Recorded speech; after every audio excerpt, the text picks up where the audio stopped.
Kicking off the list at number 10.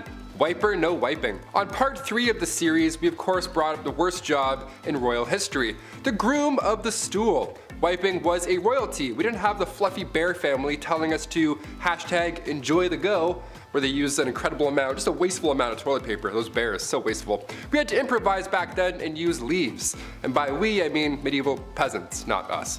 We discussed Romans just pooping through cold cement benches, but what did they use to wipe after the fact? Well, that was the sponge on the stick method, which I'll be honest, that's my favorite of the ancient methods. Because you know somebody had the perfect stick, right? Like one that was like, just the perfect angle to really get in there. No, the sponge on the stick wasn't that fun at all. It was actually communal, it was all bad. You had to share it, be like, oh, okay.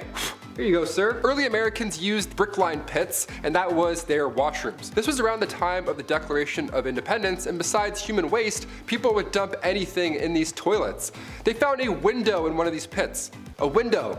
Some poor guy hit a window. Can you believe that? And as for wiping, are you ready? Dried corn on the cob, that's what they would use. Yeah man, next time you do that corn on the cob butter trick where you like spin it through the butter, all nice and smooth, keep that in mind. Number 9, just pull it. We've talked about brushing your teeth with urine, we've talked about using horsehair for dental floss, but can it get even more bizarre when it comes to oral cleanliness? Yes. We still do this method today. If a tooth is beyond repair or it's causing an infection in your jaw, yeah, just pull that sucker out. See ya. Sometimes it's the only option. Sometimes. Back in the day though, this was the best and only method. Sore tooth, maybe a cavity, something's not feeling right, maybe your gums are just hurting, maybe you bit down on a bone, no problem. Pull it. No matter what the case is, just yank it out. Dentists weren't a thing in the Middle Ages. Dr. Downer didn't politely remind you to floss more, you know what I'm saying? But they did have a barber, the fastest dentist in the game. Barbers are responsible for obviously cutting hair, but they too would pull teeth and they would bloodlet. This guy must have been in the weeds every single day. He was so busy. Yeah, just a little off the top, maybe a little bit of blood at this, a couple of molars too, classic 3-in-1 appointment, you're good, debit. If you walked into the barber shop and you were bald, he already knew what was up. He was like, all right, I'm gonna start warming up the arm here. And if you think that's weird, well, let's go a little bit more recent for this one. Number 8, doormat toothpaste. We've mentioned some horrible lipsticks and face powders, so we need to mention this disaster of a brand. Moving past the days where your barber pulls out the problem in the 1940s, we had toothpaste. Yes, we had it. This is good. In fact, we had the most powerful toothpaste ever to this day. It was called Doormat. Okay, yeah, so back in the 40s, people were brushing with radiation. Even on the actual tube, it says, radioactive ingredients increase the defense of teeth and gums. Okay. These cells are loaded with new life energy. The bacteria is hindered in their destroying effect, leaving behind a pleasant, mild, refreshing taste. Ah, yummy. Its radioactivity was low in comparison, but the fact that this existed once, not too long ago, is just wild to me. Good gums don't bleed, they actually glow. What would their slogan be today? Doormat, accelerate your breath. Number 7. Shards and sharts. Oh, you thought we were done with the bum bum history. Think again. This is a part 4, and honestly, I could do 4 more parts on wiping alone. It's a pretty big deal, it's nuts. We don't realize how lucky we are. During the pandemic, for example, one of the first things people stocked up on was toilet paper. It's worrisome to not have 6 rolls on standby. You start getting anxious, right? You're like, oh, but what if I eat some lobster? I don't know. Whatever makes your tummy upset. Now you know a little bit more about me. But nobody did it like the ancient Greeks, and I mean nobody. Survey says ancient Greeks would wipe using broken pieces of ceramic. Oh my god. They would even sometimes write the names of their enemies on this piece of shard and then wipe. Isn't that wild? It's like, I'll show you by wiping with ceramic with your name on it. Gotcha. Yes, this obviously led to major health problems, and according to the British medical journals, 3 pieces was often enough. 3 is still a good number today. That's a comfortable fold, but ceramic, no, there's no way. No way. It was the better alternative, believe it or not. The other was actually sharp seashells. Number 6, deodorant.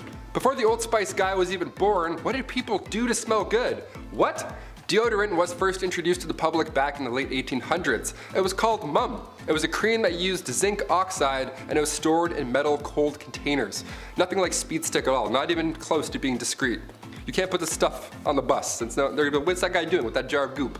Ancient Egyptians used ostrich eggs when it came to ancient deodorant. They made perfumes and were amongst the first to try any type of deodorant. So, thank you. Thank you. Hence the ostrich egg factor. Mixing a little fat, tamarisk, tortoise shells, nuts, and then bam, you're ready for the day. Another method was a little more yummy than ostrich eggs and nuts. Egyptians would also use porridge balls. Flavored porridge rolled up and then safely secured in your little apple pitter fritters right there. Just don't wave at anybody or else you'll...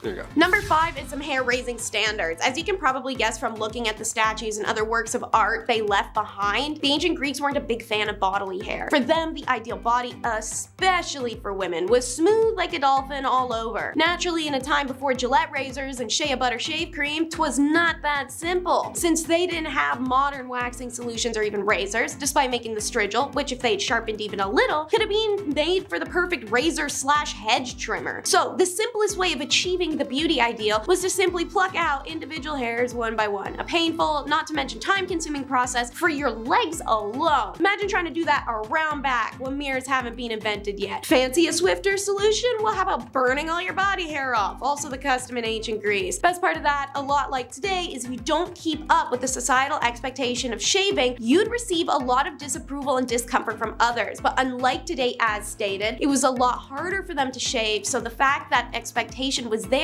is insane. This is all about the power balance of the sexes, however, as respectable women's ritualistic deletion of her natural state attests to the male supremacy over his objectified wife. While he has his manhood intact, she must deplete her womanhood and thus alter her innate form so as to uphold the classical ideal. Somehow that didn't apply to eyebrows though. No.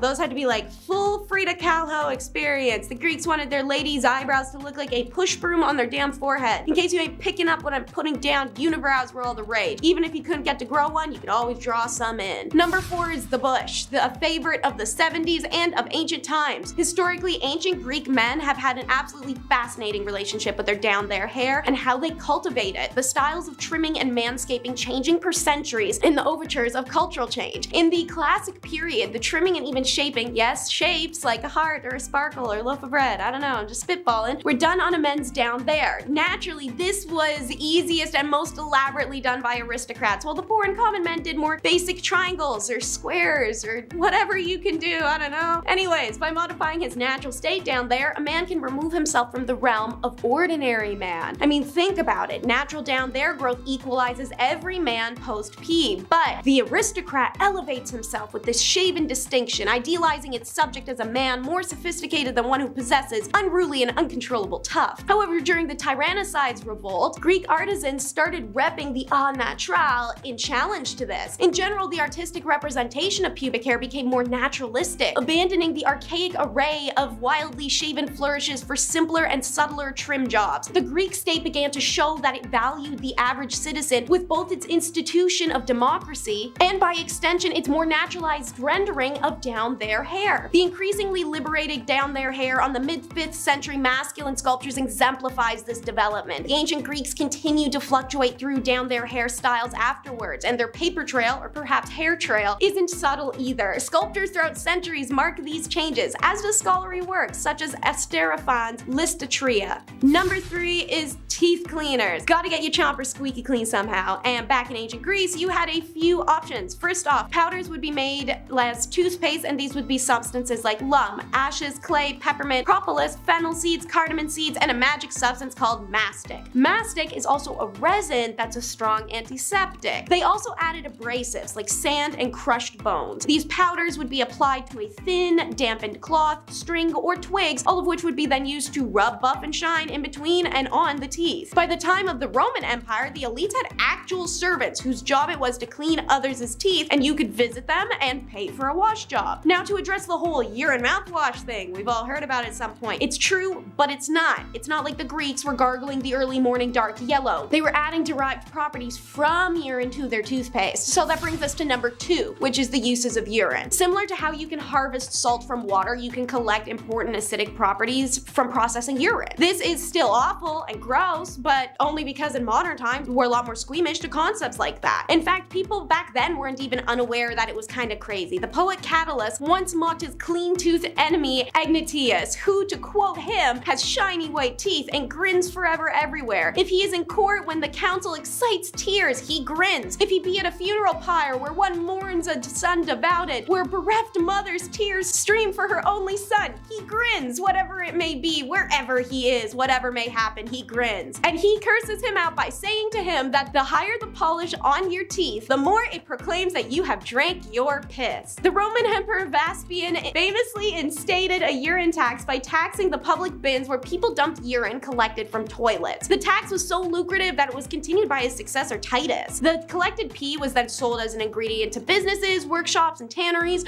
which subsequently were taxed for it. These businesses used it for tanning leather, producing soaps, refining tooth products, making medicine, making elixirs, and more. Ammonia, urine's key ingredients, was used by launderers to get stains out of clothes, and even farmers used it as fertilizer to grow the perfectly acidic fruits. Number 1 is Aunt Flo. It's been determined that there's a good possibility that women back then had fewer periods and lighter bleeding in ancient Greece than we do now in modern times, just because of diet, climate, and biological changes over history. But weirdly, the expectation was that they would actually bleed very heavily and regularly, and if they didn't, then remedies needed to be used to bring out the blood. Aristotle mentions menstruation being like the flow of blood from a sacrificial animal that must be maintained. As for stopping the flow once it started, the ancient Greeks took after the Egyptians, using a small wooden splint as the tampon base, then wrapping wools and linens around it before cramming it on in. Reusable pads were also made of layering cottons and wools that can be easily separated and washed later. Just remember not to wear any white in the hot Mediterranean sun while you're quite literally on the rag. What's up? Kicking off the list at number 10, hot topics. Over in Finland, they're changing the game. The sauna over there is considered a national institution. It's a large part of both Finnish and Estonian cultures. These saunas are commonly found surrounding Finland's lakes, corporate headquarters, and, oh yeah, of course, the Parliament House. Saturday in Finland is traditional sauna day. It's not Saturday for the boys, it's just Saturday and we're gonna breathe in each other's mouths for a bit. I can't even fit into a bathtub. I look like an octopus trying to escape a jar. It's not relaxing, it's not a good Saturday at all. I wanna move to Finland.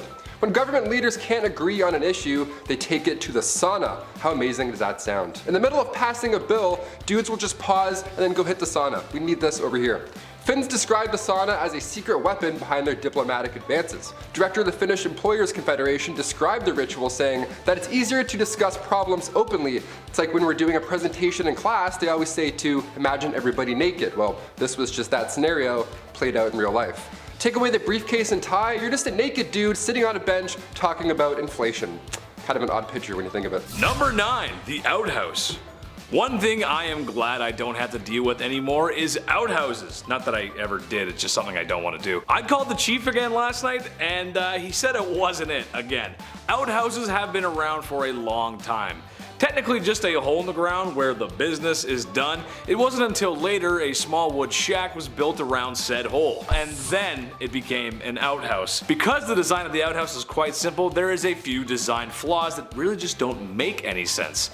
Okay, yeah, it had to be built away from the house, as it is a pit full of refuse that exit a human being, but it's also built away from your house, so if you gotta go bad, I mean, you gotta go bad. You might not make it.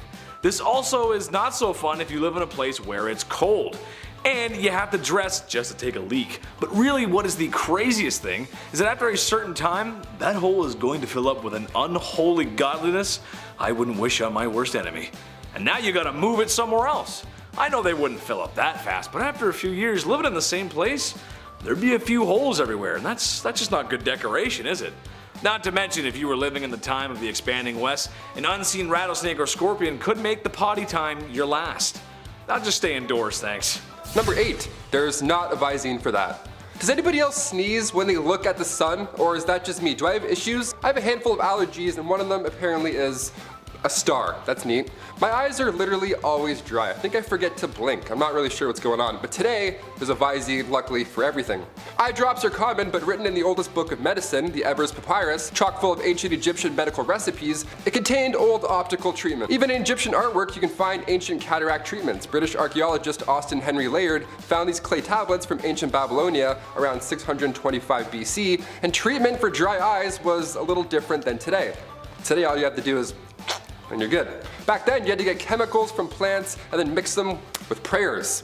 Good game, good luck. One ancient tablet described the treatment of the time saying, if a man's eyes are affected with dryness, he shall rub an onion and then drink a beer and then apply oil to his eyes. Just mix all that put it in your mouth, and then thou shalt disembowel a yellow frog, mixed in its gall and curd and applied to its eyes. I don't even know what the that means. Like, imagine getting that on a prescription. You're like, a yellow frog? What? Number 7. One night with Venus, 2 years with Mercury. It wasn't too long after humans discovered toe curling that, as much fun as that may be, there can be some unfortunate side effects. Knowing somebody in the biblical sense can transmit not so fun diseases, if you catch my drift. Like syphilis. Early stages being sores and uncomfortable rashes, late stages having much more serious side effects, like blindness, heart disease, and oh yeah, it can make you go crazy. So throughout history, and especially before there was antibiotics, how do you treat a disease so common amongst people participating in the devil's dance? Liquid mercury. Yep. People tried to treat a disease by consuming liquid mercury. When applied to the skin, it burned. Therefore, if it hurts, it works. It was noted that syphilis would go away after mercury treatments, but this could have just been a stage of the bedroom rodeo disease, as its symptoms disappear right before things get bad. This is also assuming that people taking mercury aren't getting sick of mercury poisoning in the first place. This practice continued way longer than it should have, as it wasn't until discoveries made in the 1900s that a better option for treating the brothel-related illness. Honestly, with this kind of logic, anything's possible. Sky's the limit when you're crazy. Number 6. The Great Stink of 1858. It's one thing living through a pandemic, but at least we're not living through something called the Great Stink. Yeah, the Great Stink of 1858. Who was responsible for this? What did you eat? What happened? Well, this was an event in central London, and it lasted for a few months. In the summertime too, which is just great for great stinks. It was so hot and dry that the Thames dried up, leaving just sewage, just all that gross you can imagine. The smell was so bad, Parliament had to close for an entire day. I want to know who the first guy was to be like, you know what? Nah, I'm going home. This sucks. This sucks. Good call. In order to continue work, Parliament had to soak the curtains on the riverside of the building in lime chloride just so they wouldn't be sick. They just soak it in chloride to be like, that's better, it's better, we think. They were on the verge of moving their entire operation to Oxford. That's how bad it was. Members of the committee were quitting their jobs. While this sounds all bad, hundreds of tons of limes were being discharged into sewers to help the smell. So if you had a stuffy nose in July 1858, you could have made £1,500 a week just messing around with limes. You missed your shot. Number 5. Dark dental days. Dental health is important. We have the charcoal toothpaste trend that I myself even hopped onto recently. But why are we even doing it? Do we know? Other than it's on TikTok? Well, it helps remove stains, but aside from that, there's no hard evidence that this is the next best brushing method. We do it because it's popular. It feels like we're missing out on something. Well, Queen Elizabeth I apparently had a pretty strong desire for a Mars bar too, but back in the day, they didn't have TikTok. Brushing wasn't cool, nor was it perfected in any sense. The Queen's teeth became riddled with cavities. Her teeth straight up began to rot, and subsequently turned black. But seeing as she's the literal queen, people wanted to be just like her in any way. She started a short-lived trend where women blacken their teeth on purpose just so they would appear rich enough to afford sugar. That's wild. That's like me walking around in a neck brace being like, oh yeah, I crashed my Lamborghini. I totally have one of those. Number 4. Arsenic. I think they were confusing this chemical with Accutane, which is a chemical we use today to treat acne, but for a while, arsenic wafers were used.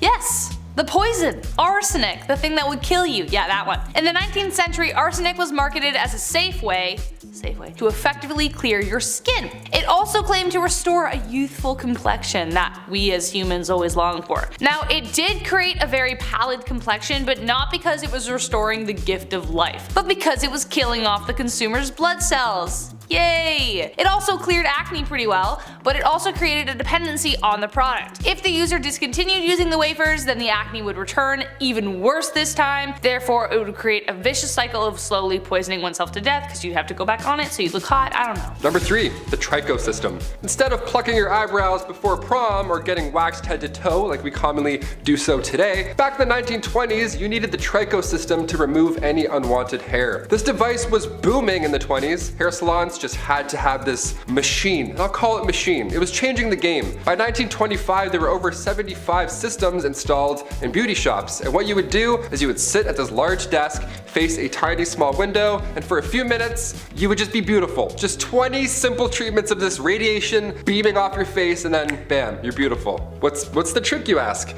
Radiation. They didn't know this yet. It was dangerous. They didn't know much at the time, but this thing was chock full of radiation. They used X-ray technology on their bare faces. That's like when you go to the dentist and they click the thing and then they run into another room.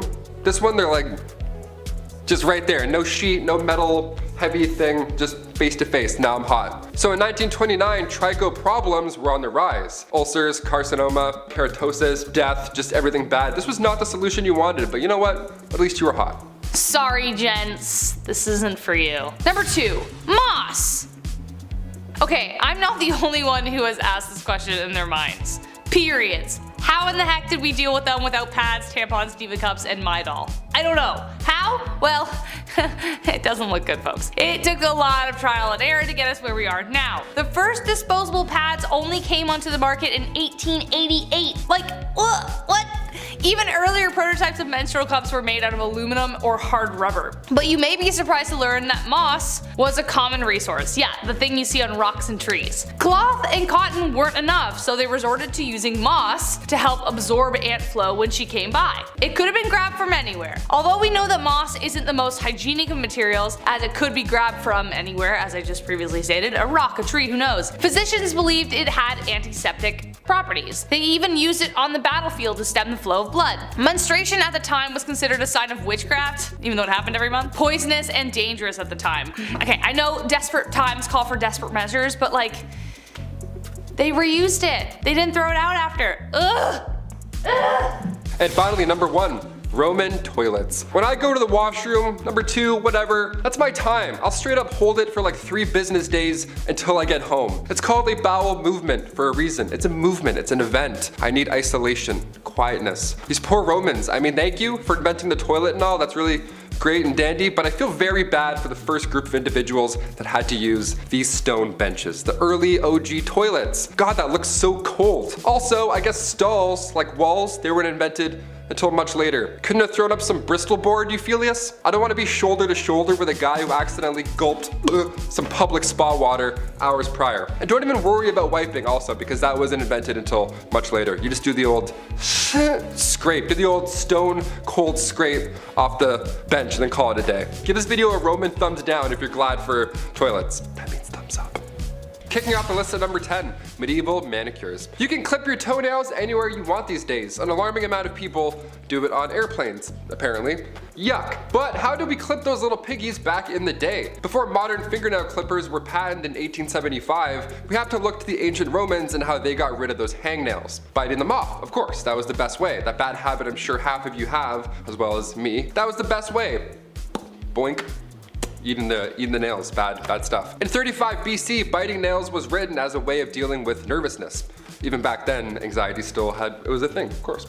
Ancient Greeks had a tool that looked a lot like toenail clippers, but it was actually used for pulling hairs. I'll get into that one a little bit later, it's a bit more intense. Medieval methods for cutting your nails were usually to use a small knife, so around the Babylonian age, the newly invented scissors would just do the trick as well. You just gotta have really good aim. They're big, rusty, giant, comedically big scissors almost. Sandpaper was also commonly used as well, and to that I say great idea. We still use that today. Number 9, hot pokers. Okay, I absolutely hate this so much. It makes me cringe, and it will probably do the same to you. No wonder people are actually afraid of going to the doctors. Their ancestors had good reason to be. It was pretty much comparable to going to a torture clinic. Yeah. Though I have to say there was some sense behind this one. If you were to receive an injury where the loss of blood could be fatal, cauterizing the wound was a good way to stop it. But it would definitely suck. They would heat up a hot poker and apply it directly to the wound without the luxury of any painkillers. Obviously, this would be extremely painful. Would I rather bleed out? Or have this done? I honestly don't know. However, it would probably result in infection if not treated properly, especially considering that they didn't wash their damn hands, as we found out in the previous video. But they wouldn't just use hot pokers for blood wounds, they would also use them to burn off hemorrhoids and STDs and, I don't know, hopes and dreams. It was a bad time. Number 8, clamshell hair removal. Whew, here we go. Nowadays you can laser off any unwanted hair. Waxing as well, sounds like an absolute nightmare, but compared to how it used to be done, it's still our best method today. Looking back to around 100,000 years ago, long before Gillette had their 9-blade razors with cooling gels and all that good shit, we had to use seashells. Literal Seashells. And when I say seashells, I don't mean they would glide across the skin and, you know, Sweeney Todd themselves. No, they would use 2 shells and then put them together as tweezers and pluck the hairs out one by one. Seashells. Can you hear that? It's the sound of our ancestors plucking their eyebrows. They're still screaming. Sharpened clamshells were used later in the 19th century, and we realized if they're flat enough, we can swipe them off. So they were sharpening shells. Eventually they got to the gliding technique. Saves time, but still it was horrible. And if that sounds bad, 30,000 years ago, we used flint blades to shave. Yeah, just remember, when you nick yourself, it can always be better. Number 7, mouse skins. It honestly seems like we really can't get our eyebrows right. In the early 2000s, they were plucked within an inch of their life. Today we have brow pencils, waxing, soap brows, which I really don't understand. Back in Elizabethan times, they were plucked entirely off of the face to make foreheads look bigger. And now there's this trend. Eventually, bountiful eyebrows came back into fashion, and for those women who weren't blessed with such brows, resorted to mouse traps. That's right, in order to get that luscious furry frame above their eyes, they would catch mice, skin them, and apply them to their eyes. Yay! In the 17th and 18th century, more specifically, women of nobility were known for shaving off their eyebrows entirely and stick on the mouse skin. It was better if the mice had really dark fur because the popular look of the time was pale skin and black eyebrows. Gee, I wonder where Snow White came from. But even more hilariously, they would place their brows higher than normal so they walked around looking surprised all the time. Imagine one of them receiving the worst news possible while simultaneously looking like they just won the lottery. Also, the glue wasn't very good, so they would fall off at leisure. Your mom died. Oh no, like what the heck? Number 6, horsehair dental floss. Yeehaw! Okay, despite how annoying dentists can be sometimes, flossing is vital when it comes to mouth cleanliness. But using horses' hairs to do so, that just sounds counterproductive, no? Early human remains were studied and it showed these grooves in between their teeth. So they would sharpen these little sticks on both sides or use horsehair to get those hard to reach places. Even back then, way in ancient times. If it wasn't horsehair, it was thin, long twigs. Honestly, I'd rather use the twigs. At least that has like a scent of some sort. I don't know, like minto green, something like that. Horse back? No. It really wasn't until 1815 until a New Orleans dentist named Levi Spear started to use silk thread to floss in between the teeth instead of hair. Thank you, Levi. As fun as horsehair flossing sounds, I'm gonna stick to the spearmint. Spearmint. Levi Spear. Wait a minute. Number 5, Urine Deep. Turns out we used pee for a lot of things back in the day, and today we still do? Question mark? The Romans used urine to wash their clothes, and even more impressive / gross is the fact that they used urine to help with inflammation, burns, or skin disease. Yeah, pee was the #1 trick. Get it? Number 1? Okay, we'll move on. Best way to whiten that smile was not a Crest white strip, but rather a facial mask dipped in the mellow yellow. Just pee. Because it's so gross. We mentioned on this channel before that Gladiator sweat was once bottled and then sold. Well, their pee as well was sold as this beauty product. Clean out those pores with a drop of Igor. Get it while it's hot, folks. This is extremely gross, obviously, but it does make sense. The ammonia in urine kicks stains away for good. That's why they would wash their clothes in the same way. Now we get it. History. Gross. Number 4, rush plants. Today we use chic shag carpets that, you know, really tie the room together. Sips White Russian. But back in the olden times, they used something called the rush plant to pad their floors. But the thing was, this layer of dense plant material was a breeding ground for nits, ticks, and other creepy crawlies. It was a really unsanitary situation, but like what else were you supposed to do? However, this kind of flooring made them vulnerable to disease and infection. The reason being, as these floors would not be renewed for sometimes 20 years, the bottom layer, left undisturbed, would accumulate a lot of really gross stuff like animal droppings, feces, the piece of grizzle you dropped that one time, fish scraps, whatever. So it was just not, it was like basically a swamp down there. Number 3, royal bum. The groom of the stool is a little bit different than the groom of a wedding. It was perhaps one of the worst jobs to have, but, pun intended, it's one of the most important roles. The groom of the king's close stool was a position created during King Henry VIII's reign. Their job was to wipe the king's butt. And if that doesn't sound horrible enough, this poor lad would carry the king's stool with him, like on his back like a Jansport, and then monitor the king's meal times, and they would plan their day around when they thought the king would take a shit. I would be so anxious if a guy wearing a box toilet was just hanging out near me. He's like, hey, you feeling all right, boss? You good? You feeling full? That was a lot of bread earlier. You sure? All right, take 5. Just, I don't know. Just take a look. I don't know. I'll let you be. Just jump. You must be thinking, what poor soul got stuck with this job? Well, this job was an honor, my friend. Sons of noblemen were awarded this role. You would get pretty close to the king, I mean, obviously, but as time went on, these grooms became secretaries to that king.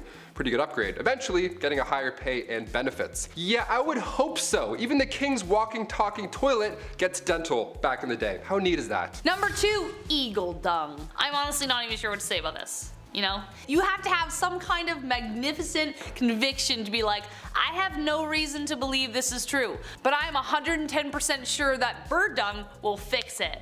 Like, that's some kind of confidence I don't think I'm ever gonna get. Eagle dung was a common substance found in the birthing room of all places. It was often rubbed in to alleviate the pain, most often accompanied by rose water, because who wants to smell that while they're bringing life to the world? No one, obviously. Obviously that didn't work, and the bacteria from the stuff probably didn't help their recovery either. They also used to place amulets and charms on the stomach to speed contractions and put coriander on the thighs. Coriander was believed to attract the baby out of the womb. A risky move considering people either love or hate coriander. There's no in between. It either tastes like soap or it's the best thing you've ever had. If the delivery was proving difficult, they would open cupboard doors, untie hair, and perform other metaphors to help the mother deliver easier. But it's the eagle dung that really gets me here, folks. I have no excuse for them. Number 1, the dirty dead. What feels like a never-ending maze, the catacombs under Paris stretch for hundreds of miles. They're a big tourist attraction obviously today. Horror movies have been made about these catacombs, just these walls of skulls, but where did they come from? Why were they put there? Also, how bad was that smell? See, originally the tunnels were built for Paris stone mines, but near the end of the 18th century its purpose started to shift. Cemeteries were starting to pile up, and I mean that in a literal sense, disgusting. There was nowhere to put all these bodies, and everybody else started to get sick because of them, because they were breathing in, you know, dad corpse hot dog breath. They didn't quite know how to handle the dead in a clean way, so they just wanted these bodies out of sight and out of mind. So all these dead bodies that were laying in alleys or on the side of the road, they were gathered and then tossed under the city in these tunnels. These tunnels have been there for centuries before them, so you might as well put them to good use. And by good use, I mean let's just stack skulls in an orderly fashion and terrorize civilians for centuries to come. Beautiful. Number 10 is a rocky time, because toilet paper didn't migrate its way over to Europe until the 16th century. Before, it was all sponge sticks and rocks, baby, and stones were actually a pretty common bathroom solution for the average Greek, who used rounded pieces alongside ceramics known as pissoi, which translated to pebbles. They kept a pile of these pebbles in their lavatories in some cute little Bed Bath & Beyond brand wicker baskets for whenever it was time to freshen up. And similar to how we have the phrase, toilet paper doesn't grow on trees, they also had the saying to encourage a little frugality in the bathroom. 3 stones are enough to wipe. But my favorite fun fact is some of these pissoi sometimes originated as ostraka, the pieces of broken ceramic on which the Greeks of old inscribed the names of enemies. The ostraka were used to vote Big Brother style for some pain in the, well, you know what, to be thrown out of town, hence ostracized. Check out the Bumblebee video Top 10 Historical Laws That Defy Logic to learn all about this strange law and phenomena, and maybe subscribe to our Hive while you're at it to stay up to date on all our video releases. This creative recycling of ostraka as pissoi allowed you to quite literally wipe your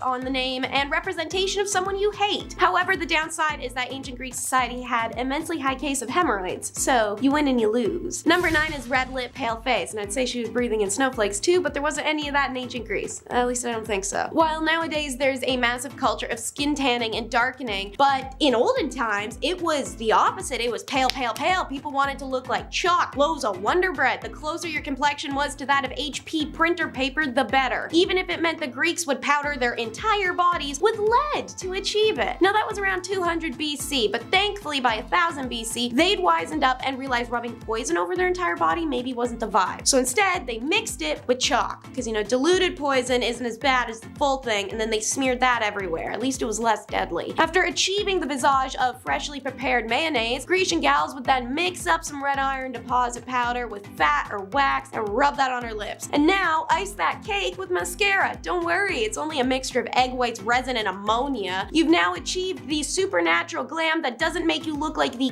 puppet from Saw at all. Number 8 is scrape it off. The ancient Greeks looked at bathing as aesthetic purposes first, actual hygiene second. Bathing wasn't to clean away dirt per se, rather to beautify the body. The Greeks did invent soap down the line, but prior to the advent of public baths in 600 BC, they started off using blocks of clay, sand, pumice, and ash that they'd rub away with olive oil after applying. The same oil that they'd then scrape off. This was done with a strigil. But that's okay. After 600 BC, you can always have a nice refreshing bath, right? Think again. Contrary to popular perception, not every city or village in ancient world had a public bath, or even if it did, they weren't always open to everyone. Even when they were in fashion, if you were from a lower class, the best you could expect would be scrubbing yourself with old and pure olive oil that multiple people have already applied, scraped off, and returned to the same barrel for all poor people public use jug. If you were extra lucky, there would be a wash bowl, but then you'd be expected to share it, or even the water with someone else. Speaking of, number 7 is sweat sails. So unlike the poor, who scraped oil off into a container and reused it over and over until it eventually became sludge, or the rich, who could use oil once and then just toss it out, athletes of Greece would scrape their oils off into special little containers. It's the same with their actual sweat to be sold. Sweat could easily be collected with a strigil, the same as oils, and it would carry the dead skin cells and grime with it. This was called goilos, and the servants or athletes themselves would be expected to harvest it for people of Greece to do all sorts of weird things with it. These scrapings would then be sold as medicine, beauty products, perfume, you name it. People would rub the sweat of athletes on their skin, believing it to calm aches and pains, which it probably didn't do particularly well. If nothing else though, the Greek people, after rubbing some sweat and dirt on their skin, got to smell like an Olympian and enjoy some of the youthful vigor of the young men it came off of. At the same time, gyms themselves would cash in on their users' bodily fluids and would often scrape their walls and floors for extra good, then invite companies to bid on the bottles of sweat. So the next time you're at the gym and you get off that machine and you leave that fresh layer of you-do where your back used to be, wipe that crap off before someone harvests it and sells it like a freak. Number 6 is mystery creams. I only call them that because it's a mystery why they'd ever want to use these products as creams. I want to know who woke up one day and slapped some crocodile crap on their face. How did they figure out that this was a skincare thing? Someone had to be the first. I like to think that person fell in it, woke up the next day looking radiant, but whatever. Yeah, so crocodile dung was a big part of Grecian life because so were the animals, but it was far from being a nuisance. Vain folks saw this as an opportunity, and the croc dung became part of many recipes for effective skincare treatment. This is face masks, contraceptive, hair masks, feet soaks. Hell, one recommendation for treating scars or crow's eyes around the eyes was by applying a little crocodile dung as eyeshadow. To quote a Greek medical document, levigate the dung of the land crocodile with water and anoint. If they have the means and the monies, people might even also have a whole dung bath in order to feel rejuvenated. I feel like that last one might have been a bit much, and considering the story of the ancient Greek philosopher Heraclitus, I am not far off in that opinion. Afflicted by swollen skin, he decided the best course of action would be some dung therapy. He buried himself in warm dung and mud in order to treat his condition. However, he stayed in the pile too long and ended up overheating and dying.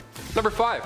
Shampoo. When my hair grew longer over the pandemic, I had a huge wake-up call. I had no idea what I was doing. I only used the Guy's shampoo, you know, like the classic 4-in-1 shampoos. That wasn't working anymore. I needed some curl cream. I needed shampoo and conditioner, separate things. It takes time to figure out what works with your flow, but the ancient Romans, they didn't have Head and Shoulders. They would just dip their hair in cold water at a public bathhouse, also very public, and then rub and scrape oils away.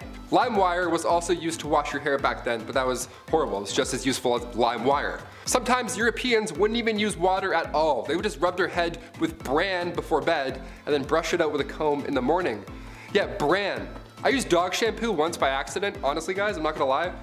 There's something they're not telling us. It was too nice. Number 4, Aqua Tana.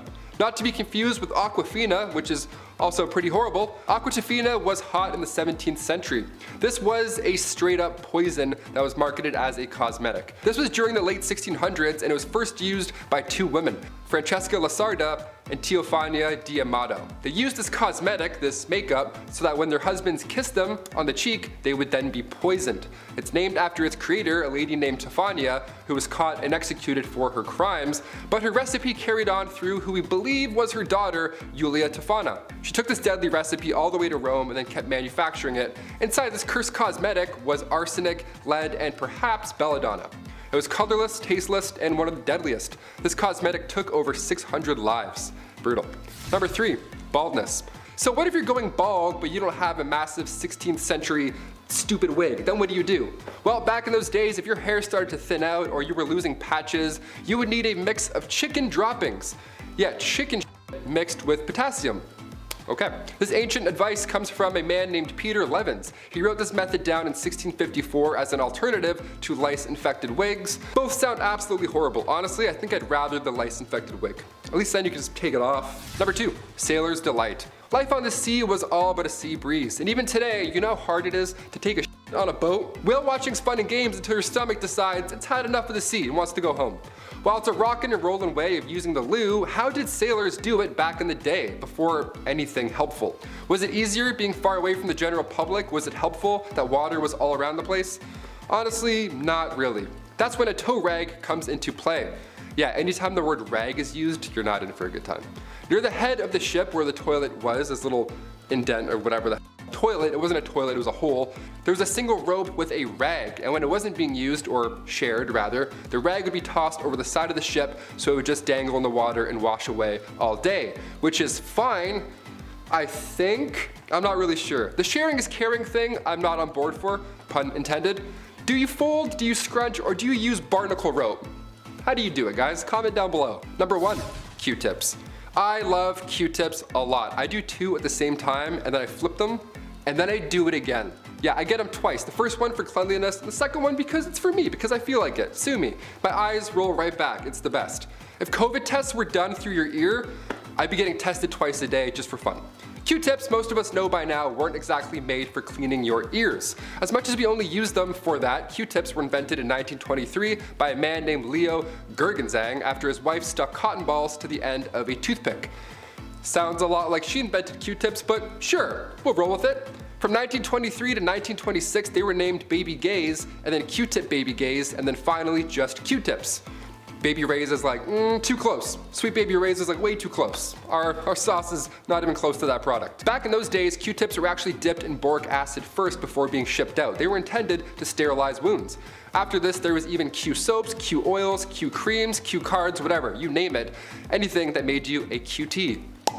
So what's this rumor that they're not supposed to be used in your ears? Like, sorry, what? What's that all about? Is that real? Well, in 2008, otologist Dennis Fitzgerald brought forward concerns about Q-tips and how they're really pushing earwax further into your ear canal, leading to possible infections. When Chesborough Ponds bought the company in 1962, they added the warning on the box. A warning we all gladly will still ignore, like I said at the beginning. I take one look at my earbuds and I'm like, yeah, I need 4 Q-tips right away. I need Q-tips yesterday. Number 10, spitting. 2 words, chewing tobacco. I am not the only one, I know it, who made this face while watching Western movies and some grimy guy just like spits into a bucket like some like brownie green slime. In saloons in the old Wild West, spitting became so common that it had to be outlawed at one point. Men would spit tobacco onto the floor with spittoons and cupsadors lined the bar. Most of the time, they missed. The job of cleaning them often fell to junior shop assistants, which was a worse job than cleaning a fast food chain bathroom. They essentially became little cesspools of disease, and people got really worried eventually because, no duh, they're spitting all their stuff everywhere. Following the devastating flu epidemic of 1918, plus the constant fear of TB, anti-spitting campaigns were undertaken and it was outlawed. Number 9, shine bright like a diamond. If somebody told you that your face was glowing back in the late 30s, that would be the highest of all compliments. You'd be like, oh my god, thank you. I am not a vampire, but thank you. Thoradia was a beauty product company that made radioactive creams, radioactive powders, radioactive lipsticks, anything to get your glam on, all for the price of radioactive products. It didn't end well. This is insane to me. They took pride in using thorium and radium lead to tone facial tissues and remove wrinkles and all that jazz. And the product was doing so well that it circulated in Italy, Portugal, Romania, Egypt, Belgium, and France. Worldwide. It wasn't until 1937 until the French government caught on to these little pesky side effects, some would call. So the radium would literally make your skin glow a bit. That was the pull. That was like the, no way, really? Debit. And alongside the glow, also you were having insane side effects that would ruin the rest of your life. Maybe that's Paul Rudd's secret. If his jaw starts to fall off, we'll know something's up perhaps. Number 8, the humors. Nope, this is not a joke. Though it sounds like it. Ever heard the phrase to be in good humor? Well, it goes back to this. I mean, probably. I actually don't know, but it sounds like the two are connected. The 4 humors were the basis of medical treatment in medieval times. The idea was introduced by Hippocrates all the way back in ancient Greece, which combined ancient science, naturalistic knowledge, and philosophy. The 4 humors were blood, yellow bile, black bile, and phlegm. They were organized to represent the 4 elements, the 4 qualities of cold, hot, moist, and dry, as well as the 4 seasons and planets. If something was wrong with you, then it was because one of the humors was out of whack. If you were depressed, something was wrong with your black bile, for instance. Do I know what black bile is? No, I don't want to ever know. Are you too hot? Well, bloodletting will be the solution for that. The factors controlling your humoral makeup involved sex, age, temperament, and many more. Bloodletting was the most popular way of balancing the humors, and it was assumed to have a relationship with most diseases, from smallpox to pseudoscientific hysteria. What, you horny? Let's bloodlet ya. Number 7, public bathhouse. Okay, this next one we haven't really moved on that much. We still bathe together, we still do it in like water parks, we swim in pools of pee-pee and then go down slides and burn our back skin off. Ancient Roman, so gross, you're like, why'd you have to ruin it? Ancient Roman bathhouses were the older, yuckier versions of these water parks. They also didn't have slides, so boo. They would literally spread intestinal parasites in these houses, pools, in these massive rooms with massive pools. The Romans were figuring out sewage systems at the same time, which I'll talk more about later, gladly, but they were also the first to create heated public baths. My above ground pool wasn't even heated, but the ancient Romans were. Now I'm upset. I'm gonna call my dad after this. The archaeology and anthropology department at Cambridge discovered that Romans brought lots of parasites to Europe. Fossilized species show that these heated, relaxing, rejuvenating bathhouses nearby were all but. I don't mean to undermine the ancient Romans though, it's not what I'm doing, okay? To be fair, they also brought lice and fleas. Number 6, no hand washing. I don't know. Believe it or not, washing your hands as a doctor before doing anything was a controversial idea. Today, especially due to the last 2 years, we all have a tune we sing while washing our hands to ensure we're lathering for like full 20 seconds. We've all done it. But when doctors discovered it was their fault people were getting sick, they didn't rejoice, they got offended. The whole conversation started because of a man called Ignaz Semmelweis. He was studying the differences between 2 birthing hospitals, one run by midwives, the other by doctors and students. The mortality rate at the latter was way higher than the other. They were dying from something known as childbed fever, more closely known as sepsis. After a series of trial and error, he hypothesized that it was because the students were touching cadavers and then touching the mothers. He then made them clean every tool in their hands with chlorine solution, literally the best thing to kill germs, though he didn't know that at the time, he just assumed it would work. Well, wouldn't you know, mortality rates improved significantly, but when he tried to enforce his findings, doctors were upset they were being blamed for the deaths. He ended up getting fired over it and eventually thrown into a mental asylum near the end of his life. Considering what we know now, that's rough. Number 5, the Human Ply Trap. This is honestly so 5-head. A brilliant play. Might be one of the best moves I've ever seen. Have you ever been to a picnic with a nice sandwich, some fresh crisp potato chips, and an ice cold lemonade as you sit on a warm blanket, enjoying the view just over yonder? When all of a sudden you are attacked by a swarm of bugs that just ruin the vibes. And now you don't even want the sandwich. Who made this lemonade? It's so bitter. I don't even like chips. The pharaohs of ancient Egypt felt the same way, except they had a great way to deal with it. Simply take a few of my servants and slather them in honey. Place them away from our royal picnic and bada bing bada boom, you got no more flies bothering you or your sandwich.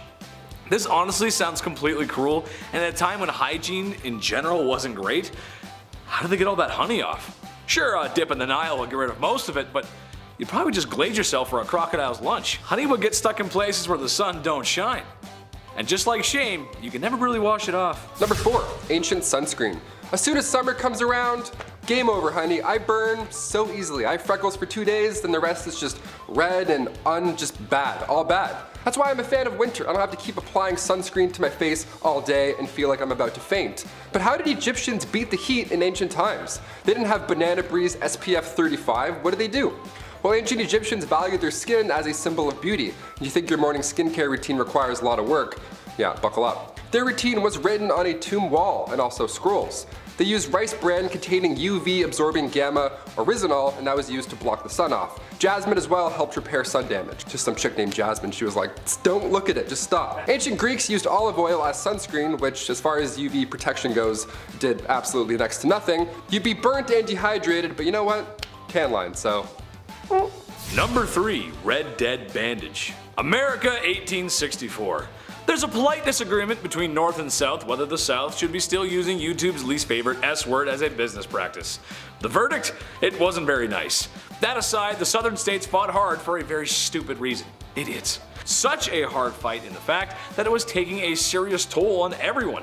Specifically the Southern economy and civilians who got caught in the raw end of the deal. The war was a huge cost of life and money for both sides, but the South just didn't have the same resources the North did. So, after years of fighting, things weren't looking too good. An example of this was the South washing and reusing bandages as supplies were low and casualties were high. This might be hard to stomach, but that's just what happened. Nurses washed the blood off of blood-soaked rags and bandages to reuse simply because there was no supply. I don't have to be a doctor to tell you that reusing bandages in a time before antibiotics is a bad idea. It might be better to just not have a bandage in that case at all, as the chance for infection would significantly increase. Dutch, you got any fresh band-aids over there? I scraped my knee fighting with Micah. Hurts real bad. Maybe get John to kiss my boo-boo better. Number 2, ancient socks. Somebody got me socks as a gift over the holidays, and let me tell you, still the best thing you can get. Socks and lip balm, you can do anything you want. Game over. Socks in ancient Greece were not the right and left neon green athletic socks that you have today. No, not even close. Socks came around in the 8th century BC, made fresh from, you guessed it, animal hairs. Yeah, it was gross. This actually led to Romans tying animal skins around their feet and then tying them up. Cut to the 2nd century AD in ancient Rome, the sock game got real. Romans began using fabrics instead of animal skins, and it was softer, lighter, and all that jazz. And then later on in the 5th century, socks were worn only by the most holy. Socks were associated with the church, they were considered a symbol of purity. Yeah, you heard it. Socks would go all the way up to your leg, a little different than the New Balance ones we have now that just go up to your ankle that, you know, fall off when you're halfway to work and then make you really upset. I have one right now, I'm gonna go figure it out. Number 1, heavy stomach. We as humans need food and water to live. Water honestly being number 1. I mean, I could eat a little bit more, but water's more important. But it is what it is sometimes. People in the past had no choice but to build water pipes out of lead. Sure, maybe it wasn't common knowledge that the lead was toxic, but a lot of people did know. So that's why all the cities that sparked up during the Industrial Revolution were built with such. Lead as a material did make sense as it was cheap and easy to use, so that simply outweighed the health risk of lead poisoning. Lead was a common material in other products as well. But when your drinking water is supposed to be fresh, maybe it's time to spend a little more so we don't end up, spending a lot more on healthcare for lead poisoning. After years of being underground, the pipes corrode and leak toxins into the water stream. It's why in older cities, a lot of time and money is spent today replacing old pipe infrastructure. To me, it's a classic case of, let somebody else deal with it, I'm sure it's fine. Well, I'm off to go work in a completely safe asbestos factory. I'm sure there's nothing wrong or bad in there. Number 10, not bathing. Let's start off strong. So obviously hindsight is 2020. We know a lot more about personal hygiene now than we did, then and as well in like middle school, because high school locker rooms, what the heck. Without the knowledge of germs and disease, not bathing seemed like the logical next step for a lot of people, even though it made you smelly as all heck. When the Pilgrims arrived in Native America on the Mayflower, the indigenous tribes often referred to their horrid smell. An account from a member of the Patuxet Nation even tried to convince them to start washing themselves. They were like, come on guys, it's enough. They washed their hands and faces, but they rarely washed their whole bodies. Though they believed cleanliness was next to godliness, that didn't necessarily mean they needed water to do it. They believed that should they submerge themselves, they risked disease. This could be because they dumped their daily duties into the water, so that's likely. So instead they took dry baths where they wiped themselves down with a dry cloth, but it didn't really help much. Number 9, bedpans. It's always the worst when you get tucked in at night, you start to fall asleep, you're starting to doze off, and then you realize you need to pee.